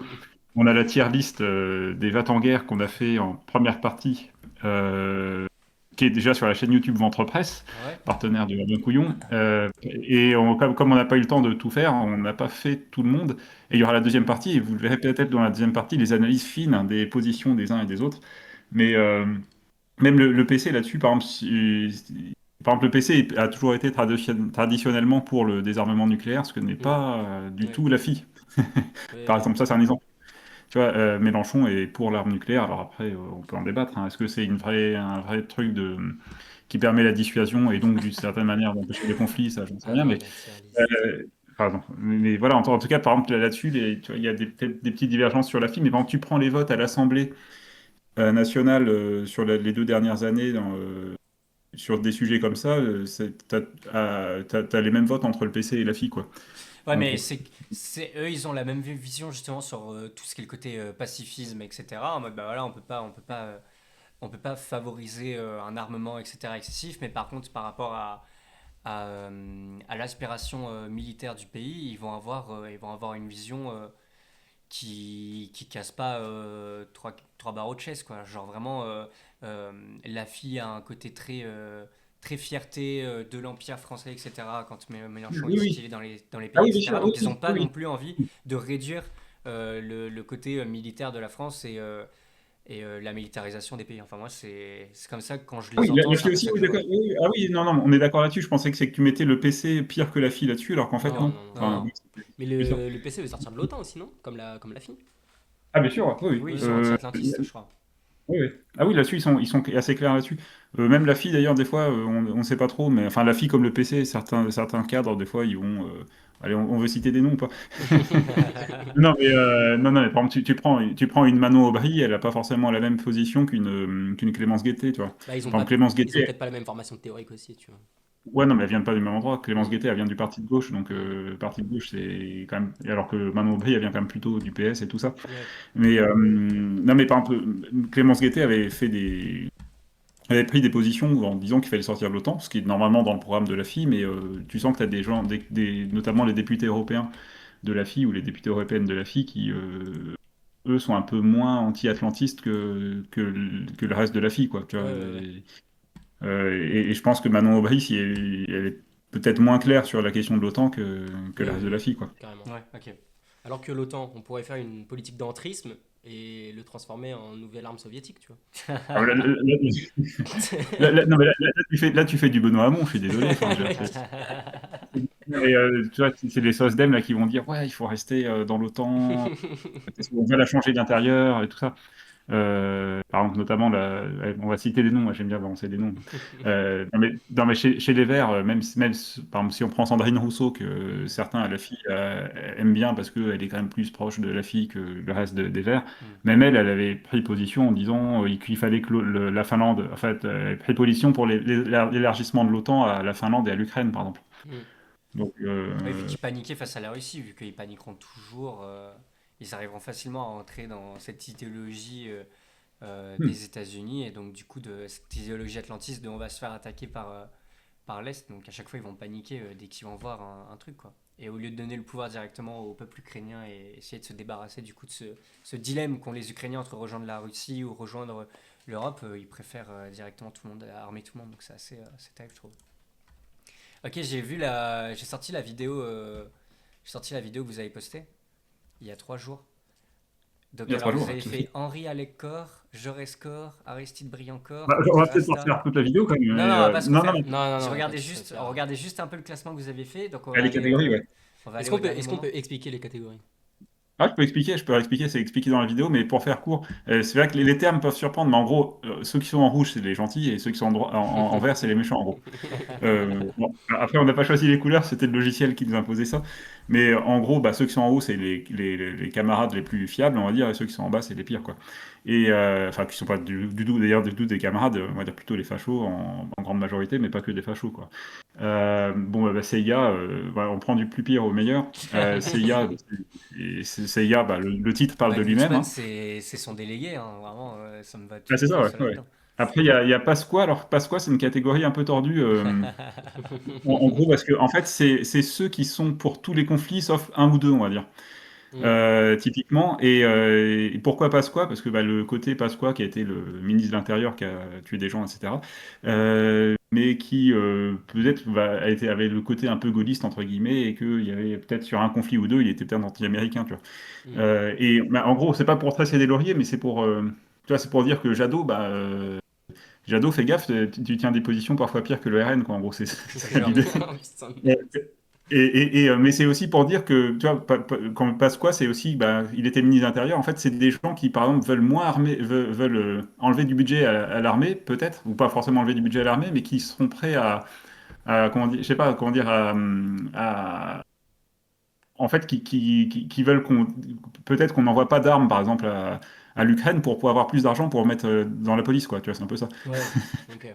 Tu vois, c'est un peu ça. Et après, juste au-dessus, c'est les collabobos. Alors ça, c'est des gens qui peuvent être se revendiquer de gauche, mais qui, là, ont complètement derrière. Typiquement, le camarade, enfin, je sais pas si on peut l'appeler camarade, en tout cas, Usul, qui dit qu'il faut aller mourir pour défendre faut aller faire la guerre contre la Russie, en gros, pour défendre la Même Pierre, il démocratie, en avait gros. dit que le service militaire que proposait Macron, il n'était pas si grave que Oui, ça. c'est ça, quoi. Voilà. Non, donc ça, c'est pour ça que la bobo, en plus, c'est lui qui avait inventé ce terme-là, donc c'est pour ça qu'on l'a mis dans cette catégorie, notamment. Voilà, donc mais et toujours, voilà, sous prétexte de la paix, machin, de valeurs qui peuvent être pas de gauche, en fait, on soutient les pires trucs, quoi, en gros. Voilà. Alors, le truc Rasta au-dessus, c'est un truc, ça peut paraître surprenant comme titre. Le titre Rasta, c'est pour dire que, je vous la fais courte, mais en gros, bah, la religion Rasta, en fait, il y avait dans les années 70, il y avait un côté un peu tiers-mondiste, on va dire, chez les Rasta, mais en fait, au lieu de choisir Fidel Castro ou de choisir Patrice Lumumba ou Thomas Sankara, les Rasta, ils ont choisi comme figure tutélaire Haïlé Sélassié, qui était un tyran qui a affamé son peuple, en gros. Et du Donc coup, c'est pour pour toi, dire que c'est les gens qui... et pour toi, le NPA, il est plus de ce côté-là, du coup. Ah ben ça, tu verras pourquoi. Dans la vidéo. Mais non, non, mais en gros, le côté Rasta, c'est des gens qui, un peu de bonne foi et pas forcément de façon guerrière, vont avoir un discours qui peut paraître pacifiste, mais en fait, ils soutiennent un autre impérialisme sans s'en rendre compte, quoi. En fait, ils ont pas choisi le bon camp. Ils sont sympas, mais ils ont pas choisi le bon camp dans l'histoire, en gros. Ok. C'est un peu ça. Enfin, ils ont pas choisi. Ils sont trompés par rapport à l'histoire, on va dire ça comme ça. Et après, Aristide Briand, c'est ceux qui peuvent être assez pointus, défendre le droit international, etc., mais qui n'iront jamais attaquer le capitalisme, en gros, pour faire simple. Jean Jaurès, là, c'est plutôt les camarades, mais qui peut-être sur un point ou deux peut mieux faire, en gros. Et puis, bah, Henri Alleg, c'est les GOAT, quoi. Tu vois. C'est ça l'idée, quoi. Et alors, pourquoi Henri Alleg je sais pas si tout le monde connaît Henri Alleg ici, mais J'ai pas la ref de Henri Alleg. Henri Alleg, c'est un vieux brisque. Enfin, ce vieux, maintenant il est mort. Hein, Sacré. Non, mais c'est un gars qui est né dans les années 20, en gros, qui était un communiste anglais, et je crois qu'il était juif aussi. Et après, il a immigré en Algérie dans les années 40. Et donc après, il a été. Enfin, en gros, il a été proche des communistes algériens. Il est devenu. Enfin, il a été indépendantiste, en gros, on va dire algérien, ou en tout cas soutien de la décolonisation algérienne. Et puis, il a été torturé. Il avait écrit sur la torture et tout ça, quoi. Ok. En Algérie, et après il a émigré, bah, il est venu en France comme tous les franco-algériens qui vivaient là-bas, et puis Ouais. il est devenu français, et puis après il était au Parti communiste, et il a quitté le Parti communiste quand il y a eu Robert Hue, en gros. Ok. Et après il était plutôt à soutien des... Mais c'était pas un trotskiste, je me demande, lui c'était plus un communiste vieille école, quoi, tu vois. Ok. Et donc après, il a toujours, bah, il a pas mal écrit sur la contre la colonisation notamment et tout ça, quoi. Ok. Et, Donc le voilà, GOAT. voilà. Ok, Ouais, donc c'est là, ça, ouais. vous en avez classé pas mal et il vous en reste encore un peu. Et Isabelle Lartigue, Hugo, France Info, Franc-Tireur. Ah merde, je voulais descendre, mais c'est pas moi. Et t'as pas le lien? Et il y en a d'autres. Et il y a des outsiders là qui peuvent peut-être arriver aussi dans la liste là. Oh là là, attends. Mais c'est vrai que. En fait, c'est que t'as des gens maintenant, enfin, ce qui est ouf, c'est que t'as des gens là, qu'on n'a pas entendu depuis 15 ans, là, et des fois, ils l'ouvrent de façon surprenante. Alors, pour le meilleur et pour le pire. Pour le pire, c'est des gens qu'on pensait de gauche et qui, voilà. Et pour le meilleur, c'est que des fois, t'as des mecs de droite qui disent des trucs quand même un peu mieux que LV. Non, mais et c'est pas pour. Non, Bah, mais, c'est que. Ouais, t'en as qui restent factuels, là où LV a fait toujours le vieux truc de l'entre-deux, et en fait, eh ben, il raconte n'importe quoi. Donc t'en as, ouais, genre c'est par ça. exemple. Non, mais pour te parler des outsiders, là, je spoil un peu, mais tape sur un moteur de recherche Hervé Morin, Venezuela, tu vas voir, tu vas être surpris. Oh, putain. On va être Non, fiché, mais là. c'est ça qui est ouf. Enfin, des fois, ça fait dérailler parce que tu dis comment ça se fait Je suis que. sur Valeurs Actuelles. Déjà, si je tombe directement sur un article de Oui, Valeurs non, Actuelles, d'accord. c'est Non, mais pas. alors, je sais pas, c'est un tweet, en gros, il disait qu'il fallait pas envahir le Venezuela, quoi, tu vois. Indigne les réactions de la France. Ah ouais. Le président de Tu la vois ça? Non, mais République c'est pas normal. triste Non, mais c'est pas office. normal. Non, mais à la limite, lui, il dit ce qu'il veut. On n'est pas là pour lui tracer les lauriers. Ce qui est pas normal, c'est qu'il y a des gens à gauche qui sont censés être des alliés, en théorie, avec le NFP, machin, etc., qui disent Ouais. des trucs pires que lui, tu vois. Ouais. C'est ça qui est pas normal, tu vois. Ouais, normalement, normalement, tout le monde devrait être au moins à minima. Aristide brille encore quand on est de gauche, mais on se rend compte qu'on a des Ah, bien sûr. camarades, et encore, je le dis avec pas mal de guillemets, qui se retrouvent en dessous. Mais c'est vrai que, par exemple, tu vois, sur le cas du Jules, ça fait déjà plusieurs années qu'il opère une opération de plus en plus centriste. Alors, je sais pas si c'est le fait d'avoir, qu'à force qu'on t'écoute, et ben, tu prends un point de vue un peu plus modéré. Aucune idée. Mais c'est vrai que sur la question militaire, de toute façon, ça a toujours été un point hyper clivant. Et étant donné que la question était sortie du débat public depuis près de 20 ou 30 ans, en fait, eh bien, on se retrouve avec des gens auxquels on n'était pas nécessairement habitués à avoir un certain avis là-dessus, mais qui se retrouvent avec des avis catastrophiques. Et après, que les écolos, ils soient Rasta et Colabobo, moi, ça m'étonne absolument pas. Hein, Oui. vraiment, C'est normal, c'est dans leur charte. ouais, c'est vraiment dans leur charte graphique. Bonjour, on est vert, on est vraiment dans l'entre-deux. Alors que Charlie Hebdo. C'est vrai ça. Ah, Charlie Hebdo, là, on le met où? Est-ce Charlie qu'on Hebdo, met est-ce qu'on met une période de Charlie Hebdo ou on prend Charlie Hebdo actuellement?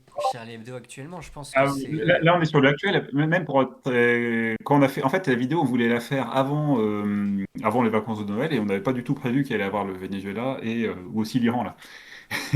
Et je pense qu'on aurait fait la vidéo avant Noël.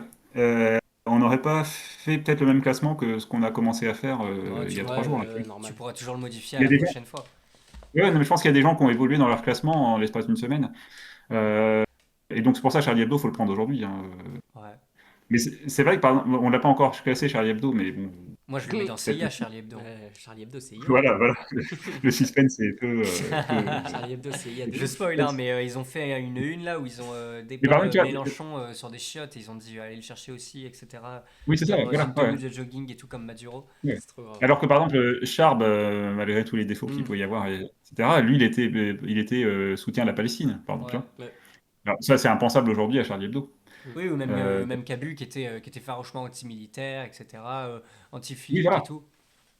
Mais donc, il y avait quand même des mauvais côtés aussi, parce qu'avec la version Charlie Hebdo avant, on va dire, dans les années 90-2000, ils avaient quand même des positions un peu désastreuses sur certains sujets, malgré tout, même s'il y avait encore ces vieux. Et je parle même de ces personnes-là, quoi, Charb et Capu, qui avaient des bons positionnements, mais qui, des fois, bon, pas forcément toujours non plus, quoi. Ouais, non mais oui. Après, c'était la gauche des années 80, vraiment. Mais c'était pas CIA, quoi. C'était pas forcément CIA, en Oui. tout cas, eux, pas eux. Ouais, on les aurait peut-être mis dans Aristide brille encore. Un truc du style. Ouais, mais j'aurais peut-être mis, ouais, ou Rasta, peut-être, parce que Ouais, Rasta, ouais. il y avait quand même Philippe Val à Charlie Hebdo, quand même, tu vois. Mm. Déjà, à l'époque. Ouais, c'est. Ouais. Mais tu vois, c'est pareil, les écolos, vous regarderez la vidéo, mais les écolos, on les avait mis en collabobo parce qu'on s'est dit que en moyenne, ils étaient collabobo, mais que tu avais dedans des rastas et voire peut-être certains Aristides brillants, mais surtout des rastas et de la CIA, quoi. Donc en moyenne, ça faisait collabobo, quoi. Tu vois. Mm. Bon, Charlie Hebdo, tu pouvais faire une moyenne. et Tu pouvais faire une moyenne entre et Bernard Maris et Philippe Val, quoi, tu vois. et Léonard Manconduit en Rasta, moi je suis 100% d'accord. Mais genre en plus ça, ben, on a pu le constater directement avec les différences de traitement entre la guerre en Ukraine et la guerre en Palestine. Enfin, et le génocide qu'il y a en Palestine, on se rend bel et bien compte que c'est comme tu l'as dit, quoi. Genre en mode c'est en fonction de. Genre ils pourraient soutenir des gens bien, des gens qui sont là pour le déterminisme des peuples et tout, mais non, ils préfèrent aller vers le plus puissant et celui qui fera le moins de problèmes. Donc, Ils se chient dessus. Ils se chient dessus, ouais. Mais vraiment, c'est une singerie. Mais ok, et vous allez tourner la vidéo numéro 2 quand? C'est pas encore défini, mais on va dire dans les, je sais pas, dans les 6-7 jours, je pense, on va trouver un mot. Peut-être ce week-end, voilà, peut-être ce week-end. Si, Yorigan, si tu nous écoutes.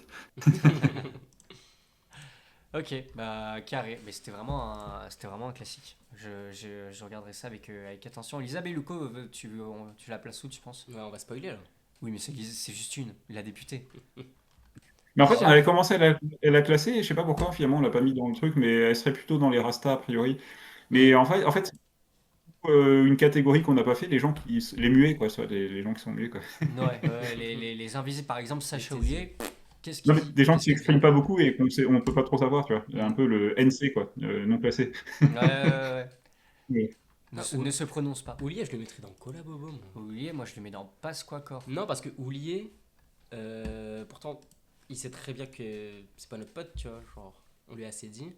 Mais quand il y avait la question de la réforme sur l'immigration ou l'utilisation de la police après le meurtre de Naël, ou même Sainte-Soline et tout, ou la loi sécurité intérieure, etc., il avait des prises de position à contre-courant du macronisme où il était en mode, bah en fait, venez, on n'abuse pas du bail non plus, genre.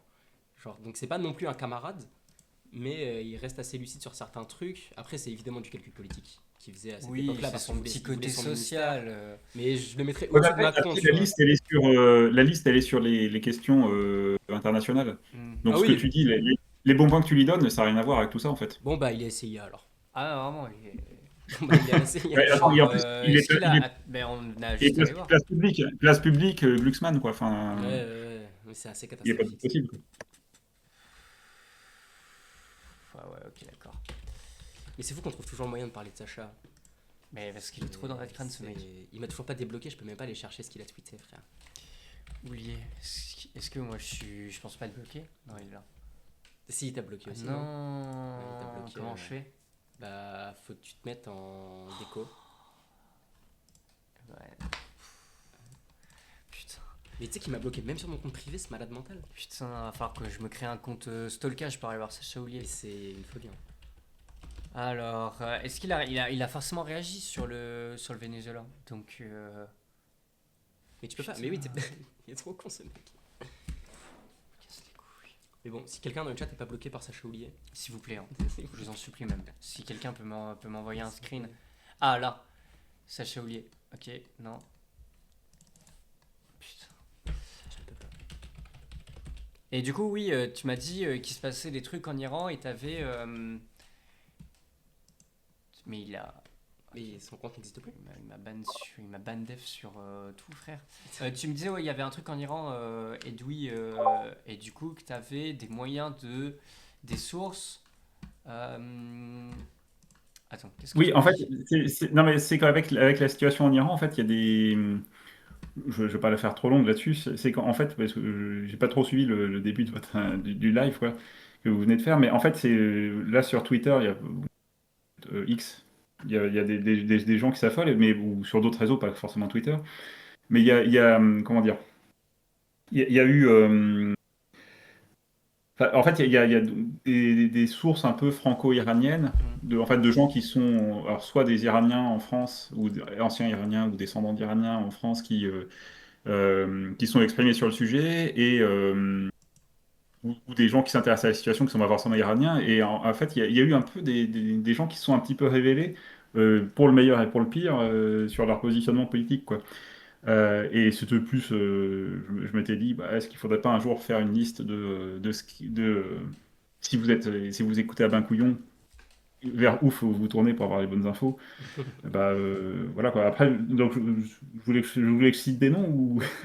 Ouais, tu peux toujours, Si tu hein, on veux, peut hein. toujours en checker un ou deux. Alors, il y a un truc, il y a un compte genre, qui s'appelle Femme Azadi, femme au singulier, Azadi, A-Z-A-D-I. C'est un groupe qui se prétendait féministe, en tout cas, quand il y a eu notamment, il y a un an, Mahsa Amini, qui était Mais les femmes la femme vilipendées, kurde. c'est les Kurdes qui femmes. était- Oui, c'est ce que tu dis. Bah, non, mais Mahsa Amini, c'est une kurde qui était morte là, à la suite d'une arrestation et tout ça, avec Et donc, du coup, après, il y a eu le mouvement Femmes, Vie, Liberté, il y a 1 an et demi à peu près. Et il y a eu ce truc en France qui s'est créé, qui s'appelait Femmes Azadi, donc qui reprenait un peu, donc qui pouvait laisser paraître avec son nom un truc qui est tout à fait louable et tout ça. Et en fait, là, dernièrement, sur ce qui s'est passé entre Noël et le Nouvel An en Iran, en fait, ils ont clairement fait on va dire un coming out, on va dire, monarchiste, en fait. Et en fait, tout leur truc, depuis le mois de décembre ou depuis le mois de janvier, ils disent que les manifestants en Iran, en fait, réclament le retour du fils du Shah d'Iran, quoi, en gros. Oula, Donc le retour à la monarchie d'avant la révolution iranienne, quoi. oula. Donc parce qu'il faut rappeler que la révolution iranienne, elle a été récupérée pas par les mollahs, mais en fait, au début, c'était une révolution assez, on va dire, plurielle, dans le sens où tu avais à la fois les cocos, ou des gens plus centristes, on va dire, mais qui n'étaient pas tous enfin, les islamistes n'étaient qu'une partie de la révolution, quoi. Mais c'est comme c'est Khomeini qui a pris le dessus, si tu veux. Ouais, ouais. En gros, je la fais très courte, hein, mais là, je simplifie outrancieusement, de façon outrancière. Mais en gros, c'est pour ça que c'était suite à un mécontentement de la politique du Shah d'Iran, quand même. Si tu veux, donc qu'il y ait des gens qui croient qu'il y ait comment dire, que la foule en Iran demande le retour du Shah, c'est complètement stupide. Même les opposants les plus farouches à la République islamique d'Iran, ils sont pas pour le retour du Shah, quoi. Quel que soit leur bord politique, quoi. Il n'y a que en France, en fait, si tu veux, il y a que en France ou à l'étranger que tu as des gens qui peuvent tenir ce type de position, parce que c'est souvent des enfants d'immigrés iraniens qui eux-mêmes avaient fui l'Iran parce qu'ils étaient à l'époque partisans du Shah, quoi. En gros, c'est un peu ça. Ok. Et donc Femme Azadi, à ma grande surprise, moi j'avais vu ça de loin, mais je savais pas que c'était un compte aussi farouchement pro monarchie, quoi, en gros. Donc voilà, donc à fuir, Femme Azadi à fuir. Ok. Il y a un autre gars, là, alors là, lui, c'est un journaliste qui s'appelle, enfin, un journaliste, entre guillemets, hein, ou un essayiste qui s'appelle Emmanuel Razavi. Donc, c'est un mec, Emmanuel masculin, Razavi. Lui, il écrit pour Franc-Tireur et tout ça, donc ça te dit un peu où est le bonhomme. Et lui, il est très actif là-dessus. Et lui, pareil, c'est qu'en fait, bon, à la limite qu'il écrive chez Franc-Tireur, c'est pas le seul, mais il est vraiment ouvertement pro-monarchie, quoi. Voilà. Donc forcément, il biaise un peu. Alors c'est quand même censé être en théorie un chercheur, mais il biaise un peu Ouais. ses analyses. Et c'est lui qui a écrit un bouquin pour. Alors le bouquin, j'ai pas lu le bouquin, je le confesse, hein, qui disait que en gros l'Iran avait infiltré une partie de la gauche française. Alors vous êtes assis, hein. La fille, bon, la fille, ça a Ah, bah, été de toute dit. façon, dès qu'il y a une ingérence étrangère, c'est dans la fille. Donc, Oui, mais ils ont même dit ça au sujet du PC, donc quand même, faut pas exagérer. C'est en gros, je sais pas, mais ne serait-ce que si il faudrait qu'on offre un billet à la fête de l'UMA à ce mec-là, il verra que à la fête de l'UMA, les seuls stands d'Iraniens que t'as, c'est des gens qui sont dans l'opposition et qui sont en exil parce qu'ils seraient interdits en Iran, quoi, en gros. Il n'y a pas un stand de la République d'Iran, alors que à la fête de l'UMA, par exemple, tu peux avoir un stand du Vietnam qui est officiellement la République du Vietnam, quoi, tu vois. Donc, si il y avait des liens entre le PC et l'Iran, ça se saurait. Mais lui, il a écrit un bouquin complètement délirant pour dire ça, quoi, si tu veux. Ok, ouais, ok. Donc là, c'est deux sources à fuir, Femme Azadi et Emmanuel Razavi à fuir. Mais après, je dirais, si vous voulez des infos fiables sur l'Iran, je dirais, il y a deux, trois trucs bien. Alors, sur Twitter, j'ai vu un gars qui s'appelle, j'ai oublié son nom, attends, si, Afshin, Afchine, Alavi, je crois, attends. Donc lui c'est quelqu'un que je ne sais pas trop son bord Alors, politique, mais en gros, comment tu l'écris? Afshin, Afchine, Alavi, voilà. Ah, la vie. Alavi. Donc lui, si vous êtes sur Twitter, lui, voilà, donc lui, c'est donc pour une république libre et laïque en Iran, membre d'une commission des affaires étrangères du Conseil national de la résistance iranienne. Donc je pense pas que ce soit un communiste, hein, j'en sais rien, mais en tout cas, tout ce qu'il met, c'est ni Shah, le Shah d'Iran, Ouais, ouais. ni Mollah, en gros. Ou ni Mollah, ni Shah, je sais pas dans quel ordre il le fait, mais Ouais. lui, il est très clair là-dessus. Donc là-dessus, limite, et lui, il a des infos, il doit sûrement connaître des gens, il doit avoir des liens avec des gens, sa famille, des amis qui sont là-bas. Donc lui, c'est quelqu'un que vous pouvez suivre, en tout cas pour savoir ce qui se passe réellement. Et c'est un de ceux qui a, je sais pas si c'est lui ou s'il a relayé ou si c'est lui qui a trouvé ça, mais qu'en fait, les vidéos qui sont sous-titrées en mettant Vive le chat, pas la vie, donc le nom du chat, est de retour. Ça, il a montré que ces vidéos-là étaient truquées parce qu'en fait, soit les manifestants disaient pas ça, soit tout simplement le son est tellement pourri qu'on peut pas dire que les manifestants ils disent vraiment pas, ouais. Ouais. Ok. Donc il y a lui, après sinon, dans un truc plus mainstream encore, c'est Thierry Coville. Lui, c'est un chercheur. Quand je dis mainstream, c'est que lui, il passe à la télé quand même. Enfin, c'est pas. Faut pas aller Thierry chercher Coville, sur des t'as sources. dit Et Thierry, son prénom, Coville, C-O-V-I-2-L-E. Lui, c'est un vrai chercheur qui connaît bien l'Iran. Et par exemple, il y a quelques années, à un moment où, quand Trump, il avait déjà rompu c'était au premier mandat de Trump, quand Trump il avait rompu l'accord sur le nucléaire iranien, lui, il s'était exprimé sur France Inter en disant, bah, attendez, faut pas que la France fasse des embargos contre l'Iran, etc., quoi. Donc, c'est pas, lui, pareil, je sais pas trop ses opinions politiques. Ça se trouve, c'est peut-être un pur centriste giscardien, j'en sais rien, mais, mais en tout cas, sur l'Iran, il dit pas de conneries, quoi. Il alimente pas le discours, on va dire, impérialiste sur l'Iran, quoi. Après, ça peut peut-être parfois paraître parfois tiède ce qu'il va dire, mais c'est voilà, ça reste quand même fiable. Après, lui, Thierry Coville, d'où il parle, il est associé à l'IRIS, c'est un peu un think tank qui est lié à quelqu'un qui s'appelle Pascal Boniface, qui était là, c'est un mec, Pascal Boniface, qui est un mec plutôt de gauche, en gros, mais qui était, je sais pas si vous connaissez Pascal Boniface. Ouais, tu vois, donc c'est pas, donc tu vois, il est dans le même Mais dans le même think il est un tank. peu de Villepincourt, genre. Oui, c'est ça, ouais, c'est un peu ça, quoi. Mais un peu plus à gauche, Boniface, parce qu'il a quand même été. Oui. À Boniface, il écrivait, il doit sûrement écrire au Monde Diplo Oui. ou à Politique, quoi. Ouais. Et Thierry Coville, bon, du coup, il est proche de Boniface. Alors, je sais pas, mais ça se trouve, Thierry Coville, il écrit peut-être des fois aussi Boniface, pour le c'est le compte directeur. Twitter. Justement, là, c'est ce que je regardais. Boniface, c'est le directeur de l'IRIS, qui est du coup l'Institut de recherche où travaille Thierry Coville. Donc, c'est le patron, en fait, de Thierry Coville, quoi. Ouais, c'est ça, donc bon, c'est pour ça, ça reste quand même des gens fiables, quoi. Boniface, tiens, vous qui aimez, ça va vous plaire, Boniface, il avait écrit un livre avec Médine, quand même, tu vois. Ah ouais? Ouais,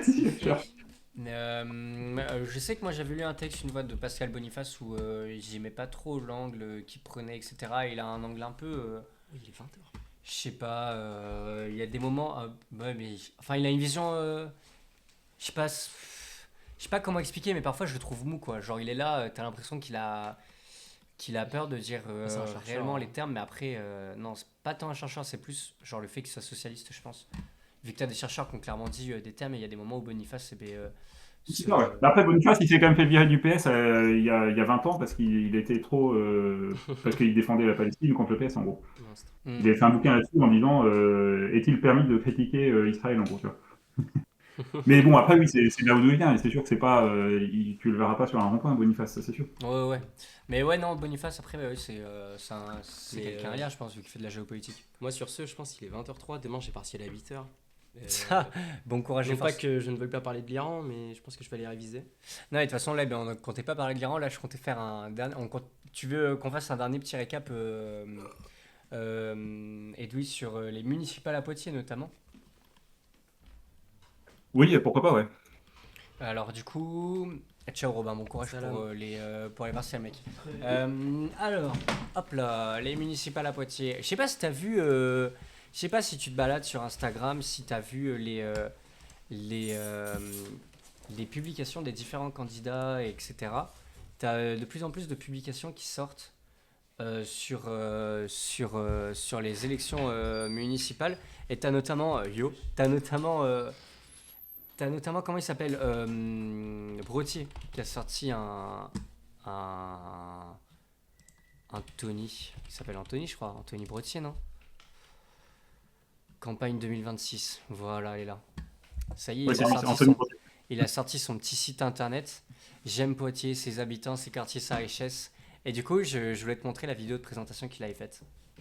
Je sais pas si tu l'as vu ou pas. Je suis candidat aux élections municipales les 15 et 22 mars 2026. Non, je l'ai pas vu du coup. Alors, je sais pas si tu vois ou pas. Est-ce que tu vois ce que je te diffuse ou pas? Non, parce que là, je suis en train de faire autre chose en parallèle, donc je suis pas devant mon écran. Tu peux entendre quand même. Je peux entendre. Je suis Anthony Brottier. Je suis candidat aux élections municipales les 15 et 22 mars 2026 à Poitiers. On est passé chez vous pour discuter du projet qu'on porte pour Poitiers, pour améliorer le quotidien des Poitevines et des Poitevins. Donc si vous avez envie, n'hésitez pas, contactez-nous sur le site internet ou sur les réseaux sociaux et on revient. Voilà, là, il dit pas grand-chose, juste en mode la campagne a commencé. Alors, le site, c'est vraiment un truc, on dirait un peu une entreprise de marketing, en mode on va vous permettre d'aller plus loin, etc. Tout est bien beau, tout est bien feutré, etc. Ma candidature n'est pas une aventure personnelle, c'est une démarche collective. Et donc, du coup, voilà, il a commencé à sortir son site internet, mais toujours aucun programme. Moi, j'arrive pas à voir j'arrive pas à voir le programme qu'il a. Genre, il y a rien du tout qui sort. Je l'ai même pas reçu dans ma boîte aux lettres ni rien. Je sais pas si toi, t'as vu des trucs ou pas. Moi, j'ai rien vu. Moi, j'ai toujours, non, mais je veux pas raconter ma vie, mais j'ai toujours un problème avec mes boîtes aux lettres. Elles sont toujours, où que j'habite, elles sont toujours dans une impasse, donc je suis des fois à l'écart de tout ça, quoi. T'as bien raison, t'as bien raison. Mais après, moi, je les reçois normalement. Je les reçois et je suis dépité, je les ai pas reçus.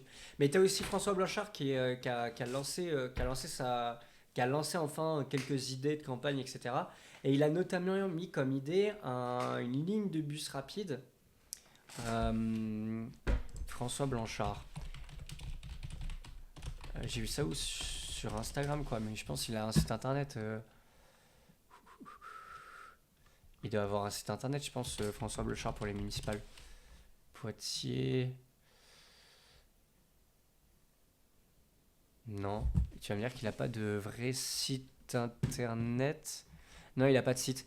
Mais c'est pas grave, vu que je sais très bien ce que je vais te montrer. Donc, du coup, il veut créer, François Blanchard, une grande ligne de bus entre, voilà, le trambus. Il veut relier les quartiers, le centre et le Futuroscope. Réouverture de parking Notre-Dame. Et donc, du coup, il veut créer une grande première ligne rapide et 100% décarbonée entre le Futuroscope, qui fait Futuroscope République, Poitiers-Ouest, Gare, Notre-Dame, Campus CHU. Donc bon, il y a déjà une ligne qui fait quasiment tout ça, c'est-à-dire que c'est la ligne 1.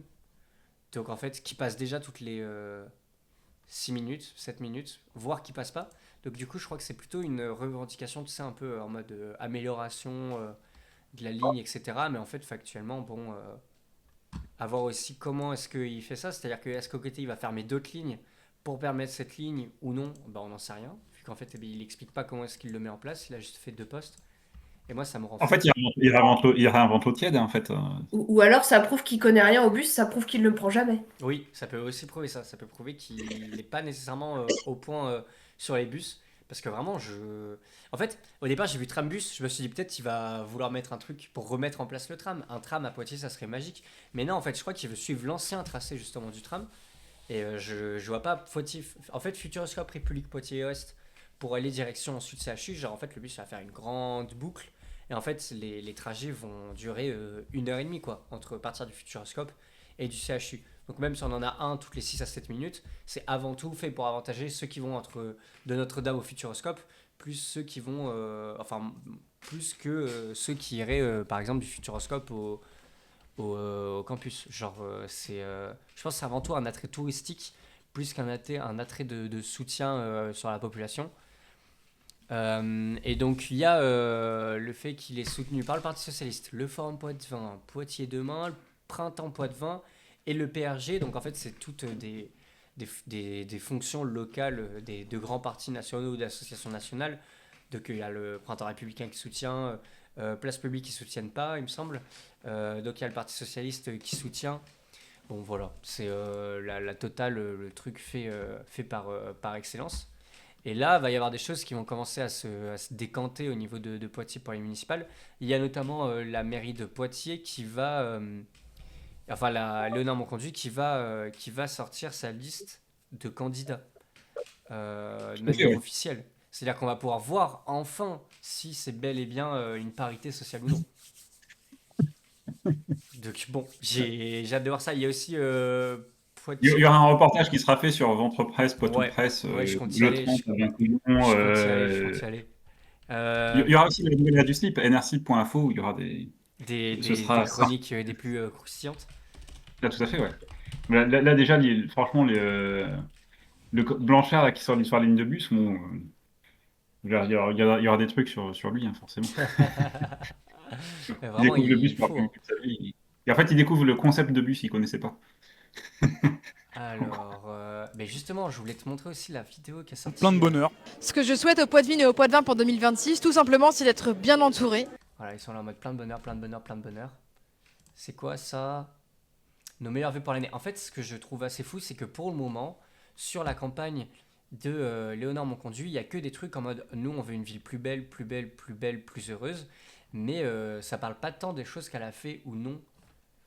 Oui, ça, en fait, t'as l'impression que c'est une campagne où tu te dis, mais J'ai l'impression qu'elle en n'était pas fait, candidate avant, limite. ouais, en fait, c'est comme si elle sortait de nulle part, elle était pas maire depuis 6 ans enfin, voilà, je sais pas, elle essaie de nous la faire à l'envers, quoi. Enfin, mais Mais vraiment, hein. Genre, tu regardes ça là. Hop là. Amélioration de la liaison Poitiers-Futuroscope. Effectivement, dans notre programme, on s'est engagé à améliorer le réseau de transport du quotidien, notamment les bus, mais on s'est aussi engagé à développer des nouvelles offres complémentaires à ce qui existe déjà. Le parc du Futuroscope, notre proposition, c'est de travailler à une nouvelle offre, alors soit des navettes sur route, soit pourquoi. Voilà, donc uniquement des offres pour permettre d'aller au Futuroscope. Hein, En fait, le problème de Vitalis, c'est toujours le fait qu'il y a des bus parfois qui passent pas et que le réseau n'est pas du tout adapté à la population et aux travailleurs et aux travailleuses. Mais en fait, Léonard Monconduit ne le comprend pas, vu que pareil, ils comprennent pas le fonctionnement des bus, ils prennent que le vélo. Mais c'est un vrai problème de taille et en fait, bon, il n'y a personne qui va le résoudre. On peut en être sûr. en fait, mais après, moi, j'ai fait un calcul parce que là, sur leur premier mandat, au bout de 5 ans, ils ont mis le bus gratuit le samedi. Donc sur le deuxième mandat, enfin s'ils sont élus, ils promettent le dimanche gratuit, donc ça fera 2 jours par semaine. Donc en faisant un calcul très savant, j'ai établi qu'à ce rythme-là, en 2058, les bus seront gratuits à Poitiers. Voilà. Oui, je pense qu'il y a... Je pense que Il faut 6 mandats, hein, pour mettre les bus gratuits avec eux, hein. Ouais, t'es pas dans le faux, hein, mais vraiment, hein, genre, je pense que... Alors j'avoue peut-être la précision de mon calcul, bon, peut-être, j'ai dit 2058, ce sera peut-être 2057 ou 2060. Bon, mais voilà, c'est dans cette décennie-là en tout cas. Mais voilà, peu de choses près. Enfin, je pense que je me plante un peu moins que d'autres prévisionnistes sur d'autres sujets. Je pense que là, le calcul est quand même assez précis, quoi. Genre, bon, j'ai passé quand même des journées entières, mes vacances de Noël entières à faire ce calcul-là, quoi. Et du coup, le 22 janvier, voilà, ils feront la présentation de la liste. Pas n'importe où, hein, quand même. Ils vont en République Corner. C'est-à-dire que je pense qu'ils s'attendent à ce qu'il y ait du monde de zinzin. Parce que c'est quand même un grand bar, quoi. Genre, faut le louer, le République Corner. Du coup, on ira et on fera... J'ai la réponse. Pourquoi ils vont en République Corner? C'est qu'en fait, ils sont... comment dire, donc c'est une première... En fait, c'est une première partie du concert de Henri Dess qui aura lieu au République Corner aussi. Donc, comme Henri Dess, le grand chanteur pour enfants devant l'Éternel, du coup, eux, ils en font la première partie, c'est tout à fait normal. Ils racontent des contes pour enfants pour ceux qui veulent les entendre. Donc, du coup, c'est normal qu'ils viennent avant Henri Dess au République Corner, quoi. Voilà. Non, mais ils vont pas vraiment faire la première partie d'Henri Dess. Non, c'est un peu de la mauvaise foi. J'ai eu peur. Mais non, mais oui, mais c'est vrai. Mais déjà, est-ce qu'ils vont offrir le jus de pomme bio? J'espère, moi, qu'ils vont offrir le jus de pomme bio si on s'y pointe. De toute façon, il y aura un reportage là-dessus, obligatoirement. Oui, non, mais oui, on y va. Et il y a aussi cette semaine, je crois, c'est jeudi soir ou samedi, je sais plus, qu'il y a également Poitiers Populaire qui sort aussi sa liste. Hop. Poitiers Populaire qui va bientôt, voilà, présentation des candidats de leur programme jeudi 15 janvier, donc c'est la semaine prochaine. Il y a le PCF qui fait également bientôt sa plénière pour informer justement des alliances ou non par rapport aux autres partis de gauche. Théoriquement, c'est en bonne voie pour qu'il y ait une alliance de la gauche radicale, c'est-à-dire PCF, NPA et Poitiers Populaire, des différents bruits de couloir qu'on peut entendre. Donc on s'aventure sur une municipale avec vraiment une disparité à gauche. Donc d'un côté, on a la gauche radicale, un bloc radical avec le PCF, Poitiers Populaire, donc qui est plus à tendance LFI après Génération. C'est ça je crois qu'il y a Génération dans Poitiers Populaire. Non, Génération, il n'y a pas... ah non, ils sont avec le PS. Ils sont avec le PS ou avec... Ah oui, avec le PS, ouais. Non, ils je sont crois avec le PS, avec ouais. Et donc PCF, déjà c'est assez fou qu'à Poitiers... Et non, c'est l'après. Non, pas l'après, enfin l'après, on l'a déjà dit, mais le parti... Mince. Debout, voilà, le parti. Ah oui, le parti debout, c'est ça, la déclinaison pictavienne. C'est ça. Et donc du coup, à côté, donc on a ça avec le NPAA, enfin le nouvel PA, le nouveau parti anticapitaliste.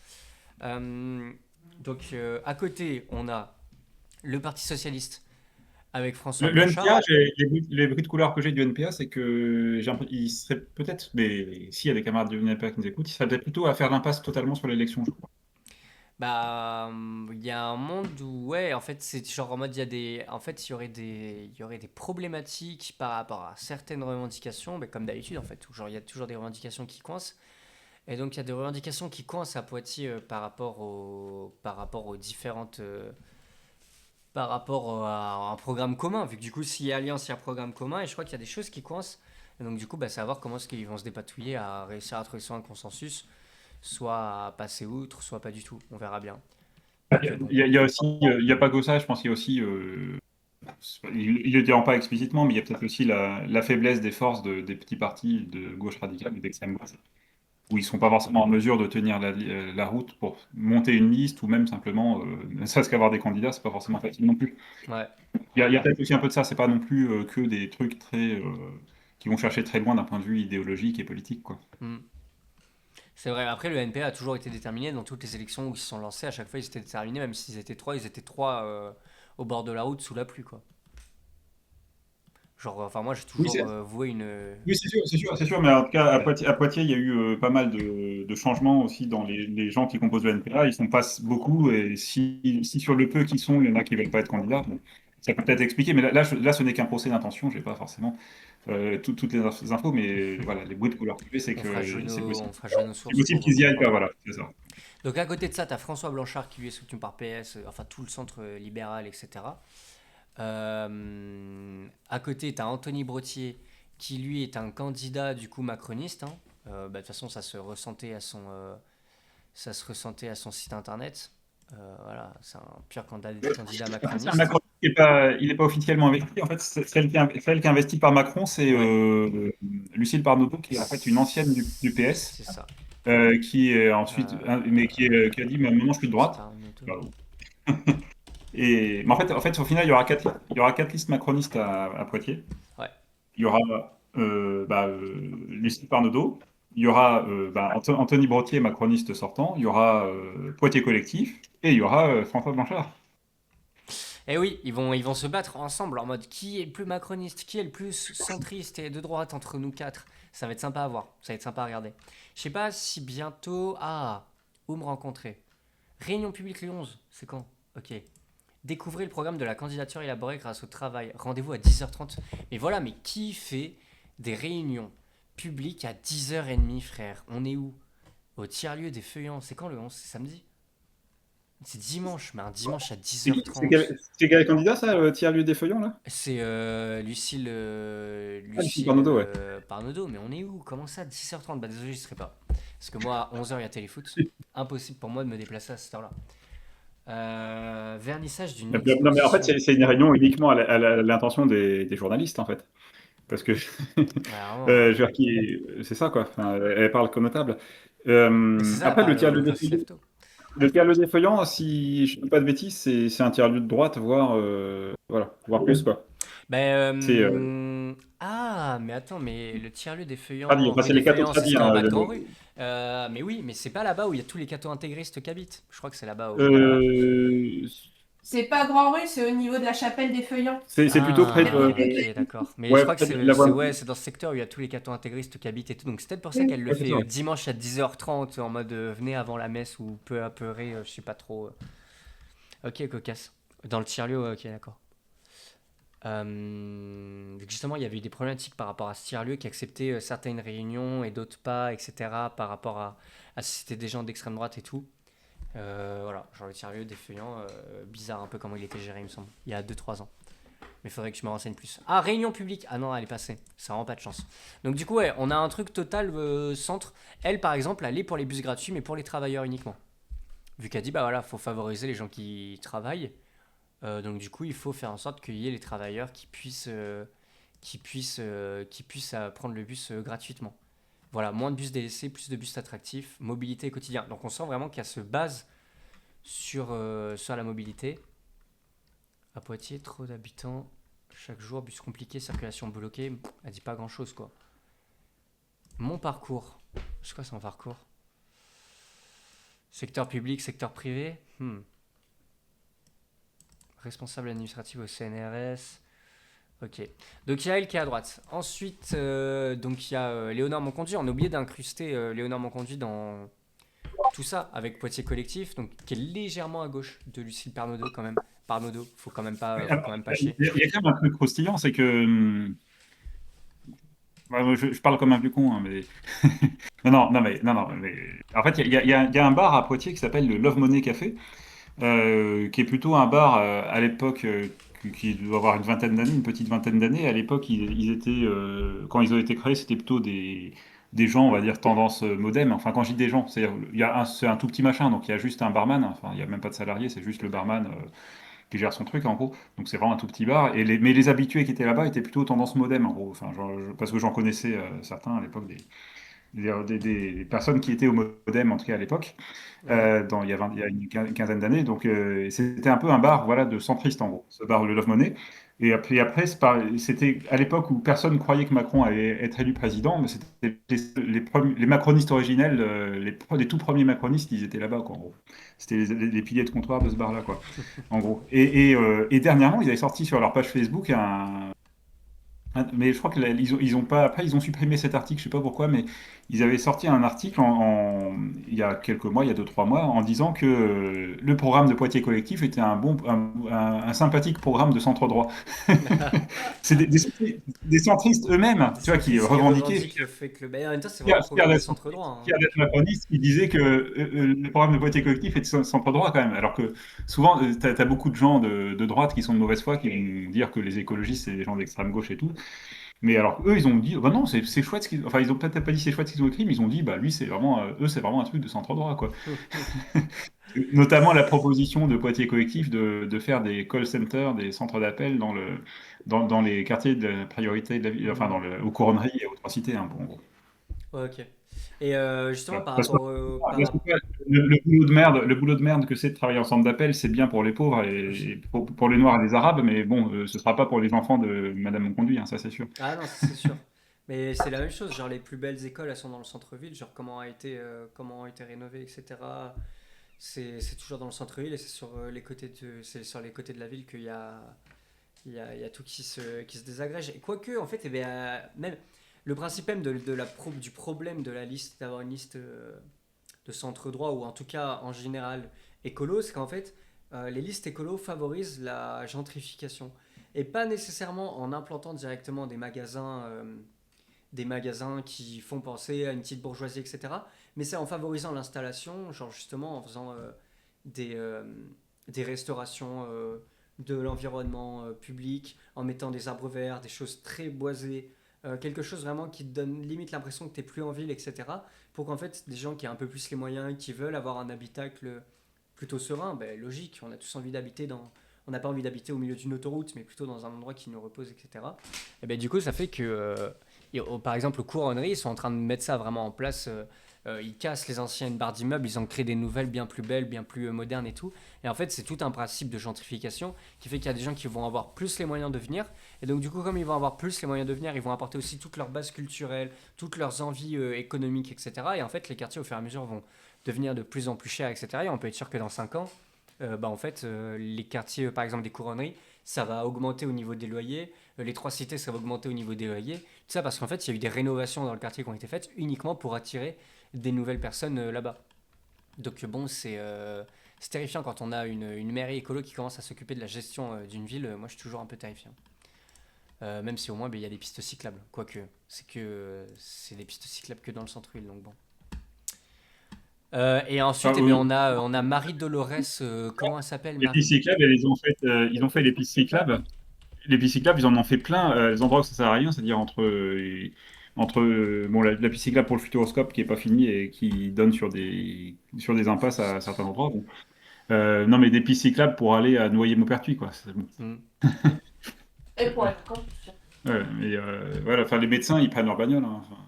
Faut pas les médecins aller à l'hôpital depuis Depuis 10 km de Poitiers, à Poitiers, il y en a peut-être un qui le fera. Ouais. Et du coup, tu as Marie Prost. Marie-Dolores Prost. Marie Dolores Prost, voilà, qui s'est ajouté également à ça. Donc elle, qui est une militante de Ciotti, hein, donc qui est d'extrême droite, etc. Voilà. Théoriquement, on va potentiellement aller en rencontrer les candidats pour faire des interviews avec eux sur justement des thématiques bien particulières qui seront soit diffusées avec vidéo, soit ça sera seulement de l'audio et dans ce cas-là, ça sera sous forme de podcast. Mais voilà, genre on va se rendre bientôt, on va envoyer des demandes d'interviews, etc. pour parler du programme. Mais à voir justement si on le fait avant le début de l'élection, comme ça on peut ne pas interroger Marie-Dolores Prost et pas donner parole au FAF. Ou si on ira lui donner la parole. Moi je serais plutôt d'avis de pas lui donner. Mais, Après, on est sur une chaîne YouTube, sur un journal, on n'a pas d'obligation, c'est que la télé publique qui doit faire je ça. crois que c'est que la télé, la télé et la radio. Donc si on La télé et la radio, ouais. c'est la télé et la radio, donc sur internet, nous après on va C'est trop bombarder. J'ai hâte d'aller voir François Blanchard, par exemple. J'ai hâte de lui poser quelques Ah oui, questions. Ouais. Donc, Mais non, mais Marie-Dolores Prost, on peut s'abstenir. Par contre, ce qui pourrait être drôle, ce serait si, je pense qu'il nous écoute pas, il n'est pas connecté sur Twitch, mais Frédéric, si tu nous écoutes, je dis tu parce que il a mon numéro de téléphone, donc Frédéric Bouchareb. Donc lui, je pense, il a fait, en termes de girouette, je pense que c'est un champion, parce qu'il était, donc c'est un ancien écologiste, écologiste du parti ELV, Europe Écologie Les Verts, dans les années 2010. Ensuite, il a été, il s'est pas il était chez Les Verts avant que ça devienne ELV. Ensuite, il a été ELV. Bon, ça c'est logique, disons, jusque-là. Après, il est passé chez Cap 21, qui était le parti de Corinne Lepage, donc le parti écologiste plutôt de centre-droite. Ensuite, il est passé chez... je m'y perds dans tout ça, mais après, il a été dans le parti de Robert Hue. Parce que Robert Hue, il avait quitté le PC pour soutenir Macron à une époque. Il a été dans le parti de Robert Hue. Ouais, et après, il a été à Génération Écologie avec Delphine Bateau. Et là, il est chez Dolores Prost, sur la liste de Dolores Prost, tu vois. Tu vois, tu vois un peu le parcours. Hein. Et quand je dis pourquoi je dis je le connais pas, c'est pas un ami non plus, mais à l'époque, en 2017, j'étais candidat aux législatives suppléant pour la France Insoumise, et lui, il était candidat pour le parti de Robert Hue à l'époque. Et il y avait une histoire où il avait cherché à me contacter à tout prix, c'était un truc tout à fait banal, on va dire. Il s'était trompé, il avait collé son affiche sur mon panneau, sur notre panneau.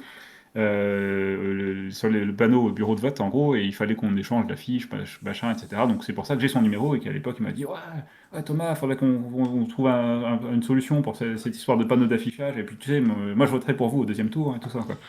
Puis après il avait et en plus c'est vrai que pour le coup je pense qu'il a vraiment voté pour nous au deuxième tour parce qu'il n'était pas au deuxième tour, et il nous a même filé des assesseurs pour les bureaux de vote en tout cas.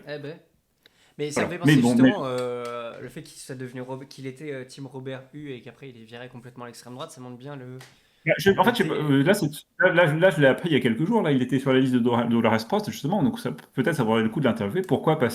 Comment tu passes de Delphine Bateau à Eric Ciotti, en gros, tu vois. Bah ouais, je pense là, on peut se faire. On pourrait l'interviewer. C'est un colistier. On aura respecté les règles de pluralisme. On a un colistier, mais on n'a juste pas la tête de liste, c'est tout.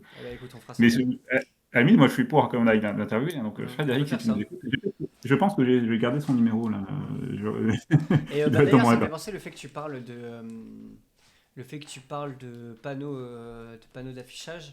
Je crois il y a aussi une autre liste qui s'appelle Poitiers j'aime ma ville, justement qui est en fait une liste qui se dit apolitique, donc qui est soutenue par aucun parti. C'est Boudjemal, je crois, il s'appelle la personne qui est dedans et qui gère ça. Et récemment, il a sorti une charte de campagne, etc. Mais c'est un truc un peu centriste, quoi. Genre un peu beaucoup même, où il est en mode faut pas coller sur les affiches des autres, faut pas décoller les autres affiches, faut être respectueux, faut pas être violent avec les autres militants, genre violent verbalement, etc. Donc c'est pareil, lui je pense que ça serait intéressant d'aller voir, vu que justement il revendique le fait que les cités et les quartiers sont complètement enclavés et délaissés par les politiques publiques. Mais en même temps, à aucun moment, il va se mettre à critiquer ce qui favorise cette mise en côté des politiques publiques, c'est-à-dire le capitalisme, le système libéral des villes, etc. Donc du coup, genre lui pareil, ça va être plutôt intriguant. En tout cas, c'est cool vu que là, dans les prochaines semaines, ça va enfin se décanter. On va enfin avoir des vraies choses qui vont sortir. Et notamment les listes. On va pouvoir avoir des listes électorales et pouvoir faire des analyses sur les listes. Et ça, j'ai hâte. Et sur le programme aussi. Oh là là. Là, c'est donc on peut annoncer qu'on fera au mois de février un numéro de le 30, notre journal qui a fait un petit peu un faux départ l'an dernier, mais là il va se relancer. Et donc le numéro 2 de 30, qui sera peut-être en réalité peut-être un genre de numéro 1 finalement. Ouais, un numéro 1 bis, bis, vu que l'autre c'était une sorte de pilote en vrai. avec tout un dossier sur les municipales, qui sortira mi-février à peu près. Tiens, on peut peut-être le dire pour la Saint-Valentin, quoi, tu vois. Ok, on l'appellera. C'est une belle lecture de Saint-Valentin, je trouve. J'aime ma ville avec le 30, 14, qui sortira le 14 février. Ouais, ça me tente. Mais avec voilà. des gros cœurs, et on mettra les têtes de liste, les photos des têtes de liste entourées de cœurs, ça sera pas mal. Enfin voilà, bon bah écoute, je crois qu'on a plutôt fait le tour de ce qu'on devait dire ce soir. C'était avant tout un live de rentrée. Normalement, Arthur reviendra très prochainement pour un react, il me semble. Ce week-end, je crois, ou début de semaine prochaine. Et je pense que mercredi prochain, à la même C'est un heure. live Twitch ce week-end. Du coup, Ouais. Du coup, vous faites le live du camp, du coup. Je sais pas, c'est pas encore jugé, mais par exemple, si jamais vous voulez faire votre top tier, moi je suis chaud. On verra si on arrive à le faire en live, on fera peut-être samedi ou dimanche. Ouais, moi je suis chaud de regarder ça avec. Et de participer à la tier list, ouais. Participer à la tier Avoir un list, troisième liste. J'ai hâte. Et ensuite, voilà, donc il y a ça la semaine prochaine. Un reportage samedi sur Equidom, un premier bout qui va commencer à sortir, vu qu'il y a une manifestation à Poitiers de la part d'un collectif. Attends, c'est quoi ? Que je te dise pas de bêtises. Il y a un collectif qui fait une manifestation face à Equidom ce week-end. C'est manifestation contre Equidom, mauvais état des logements, non-respect des normes, mise en danger des occupants, locataires laissés pour compte, samedi 10 janvier 2026. Et c'est l'association des Guinéens de la Vienne, du coup, qui organise la manifestation à 14h. Donc on va aller les rencontrer. Il y a Equidom, il y a des grosses problématiques avec Equidom à Poitiers, donc qui est un bailleur social et qui en fait met le chauffage à 16 degrés dans des maisons qui sont des passoires thermiques, donc ressenti 12. Et en fait, il y a des maladies, etc., qui se développent. Il y a de la pourriture et de la moisissure dans les bâtiments. Il y a carrément une personne qui m'a raconté qu'une fois, elle avait demandé à ce qu'on débouche son appartement. Et en fait, il y a eu, du coup, ils l'ont fait pendant la nuit. Enfin, je sais pas trop ce qui s'est passé, mais c'était tellement bouché qu'il y a eu des remontées de tous les déchets organiques, etc. dans l'appartement, et qu'en fait, c'est monté genre jusqu'à 50 ou 60 cm dans l'appartement, quoi. Tellement les canalisations sont bouchées et tout. Bref, il y a une condition de logement qui est déplorable. Et donc, samedi, on ira les voir histoire de les rencontrer, de discuter un peu avec eux et de partager un peu leur lutte, leur combat. Et la semaine prochaine... mais on va pas aussi à Chauvigny pour le début. C'est le samedi 17, voilà, tout à fait. Samedi 17 également, on y va. Oh là là, ça va être magique quand on va bouger partout et qu'on va les rencontrer, ça va être magistral. En tout cas, j'ai hâte. En tout cas, si jamais vous savez pas quoi regarder ce soir ou très prochainement, on ne peut que vous inviter à vous rendre sur la chaîne YouTube de Ventre Presse et aller regarder cette magnifique vidéo par Edu Plenaire et Yurigan sur le top tier des VAT en guerre. La tier list des VAT en guerre faite par Ventre Presse. Et voilà, est-ce que tu veux rajouter quelque chose ? Non, on va peut-être rappeler l'émission Poitou Pop demain soir à 19h sur Radio Pulsar 95.9 à Poitiers ou radio-pulsar.org si vous voulez l'écouter en direct via Internet parce que vous n'êtes pas à Poitiers, vous captez pas, vous êtes même à d'autres endroits de la France ou de l'étranger. Voilà. Vous pouvez écouter sur radio-pulsar.org en direct à 19h demain une émission sur l'antispécisme. Voilà. Ouais, ça va être plutôt sympa. Ça va durer 1 heure, ça va être plutôt lourd. Donc voilà. Et non, faut garder des surprises. On peut pas tout révéler maintenant. Mais aujourd'hui, j'ai envoyé des SMS, patron. Je vous promets. Bon, sur ce, bonne soirée. Bonne soirée. Et puis, je vais couper ce superbe live. À bientôt Twitch. À très bientôt. Est-ce que je mets une musique de fin ? The Coup, non, la musique, notre générique de... Ah, c'est vrai ça. The Guillotine du groupe The Coup, c'est OIP. Attends, mais en fait, je sais. Attends. Je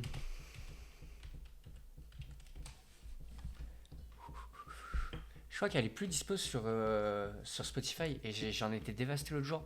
Mais après, il y a aussi un monde où moi je sais pas chercher. Et ça aussi, c'est Sur YouTube, hein, sinon, YouTube, il y a plein de trucs. Hein. C'est vrai que là tu me parles un peu concret. En plus, t'as un clip, t'as le clip, il est sympa aussi, le clip. Hop là. The Coupe, voilà. Non mais attends, mais je vais pas le mettre en clip parce que j'aime pas mettre les choses en clip. Après, déjà on va se faire couper par... Ok, bref, du coup on va pouvoir vous dire à très bientôt sur les différents canaux qu'on a, que ce soit du coup Twitch, Instagram ou la radio ou autre, et on vous dit à bientôt. Écoutez, une bonne révolution à vous pour 2027. Moi je pense qu'on peut dire que ça, en vrai. Ouais, je pense que ça se tient. Allez, salut. Ciao, bye. Bonne soirée.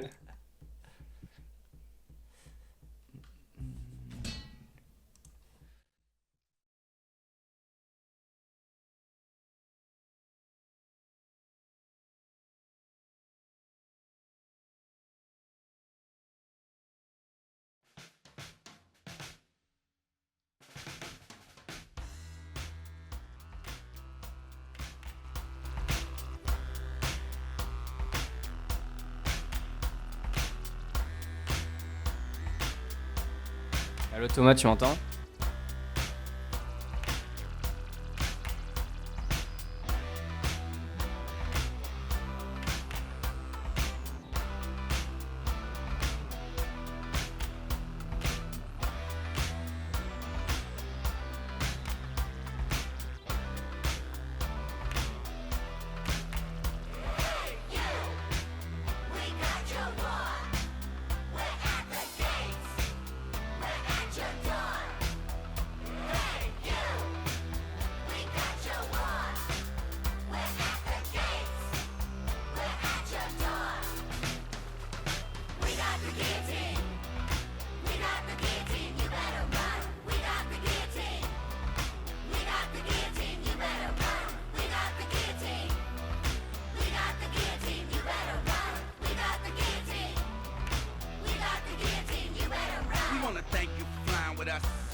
Could've stayed home, just cried and cussed. May all your guns go off if it's time to bust. May all their tanks have time to rust. They got the armies turning bullets into gold. They got the hookers turning tricks into cold. And every time the police kicks in the dough, an angel gas breaks dips in the O. And even if a D-boy flips in my O, it ain't enough to buy shit anymore. Sleep in the doorway, piss on the floor. Look in the sky, wait for missiles to show. It's finna blow, cause they got the TV, we got the truth. They own the judges and we got the proof. We got hella people, they got helicopters, they got the bombs, and we got the guillotine. We got the guillotine, you better run. We got the guillotine. We got the guillotine, you better run. We got the guillotine. We got the guillotine, you better run. We got the guillotine. We got the guillotine, you better run. Talk about it, I show. Be about it, I know. Talk about it, I show. Be about it, I know. I just spit the dope lines, I don't snort them. Tell the boss to call police to escort them. You don't ride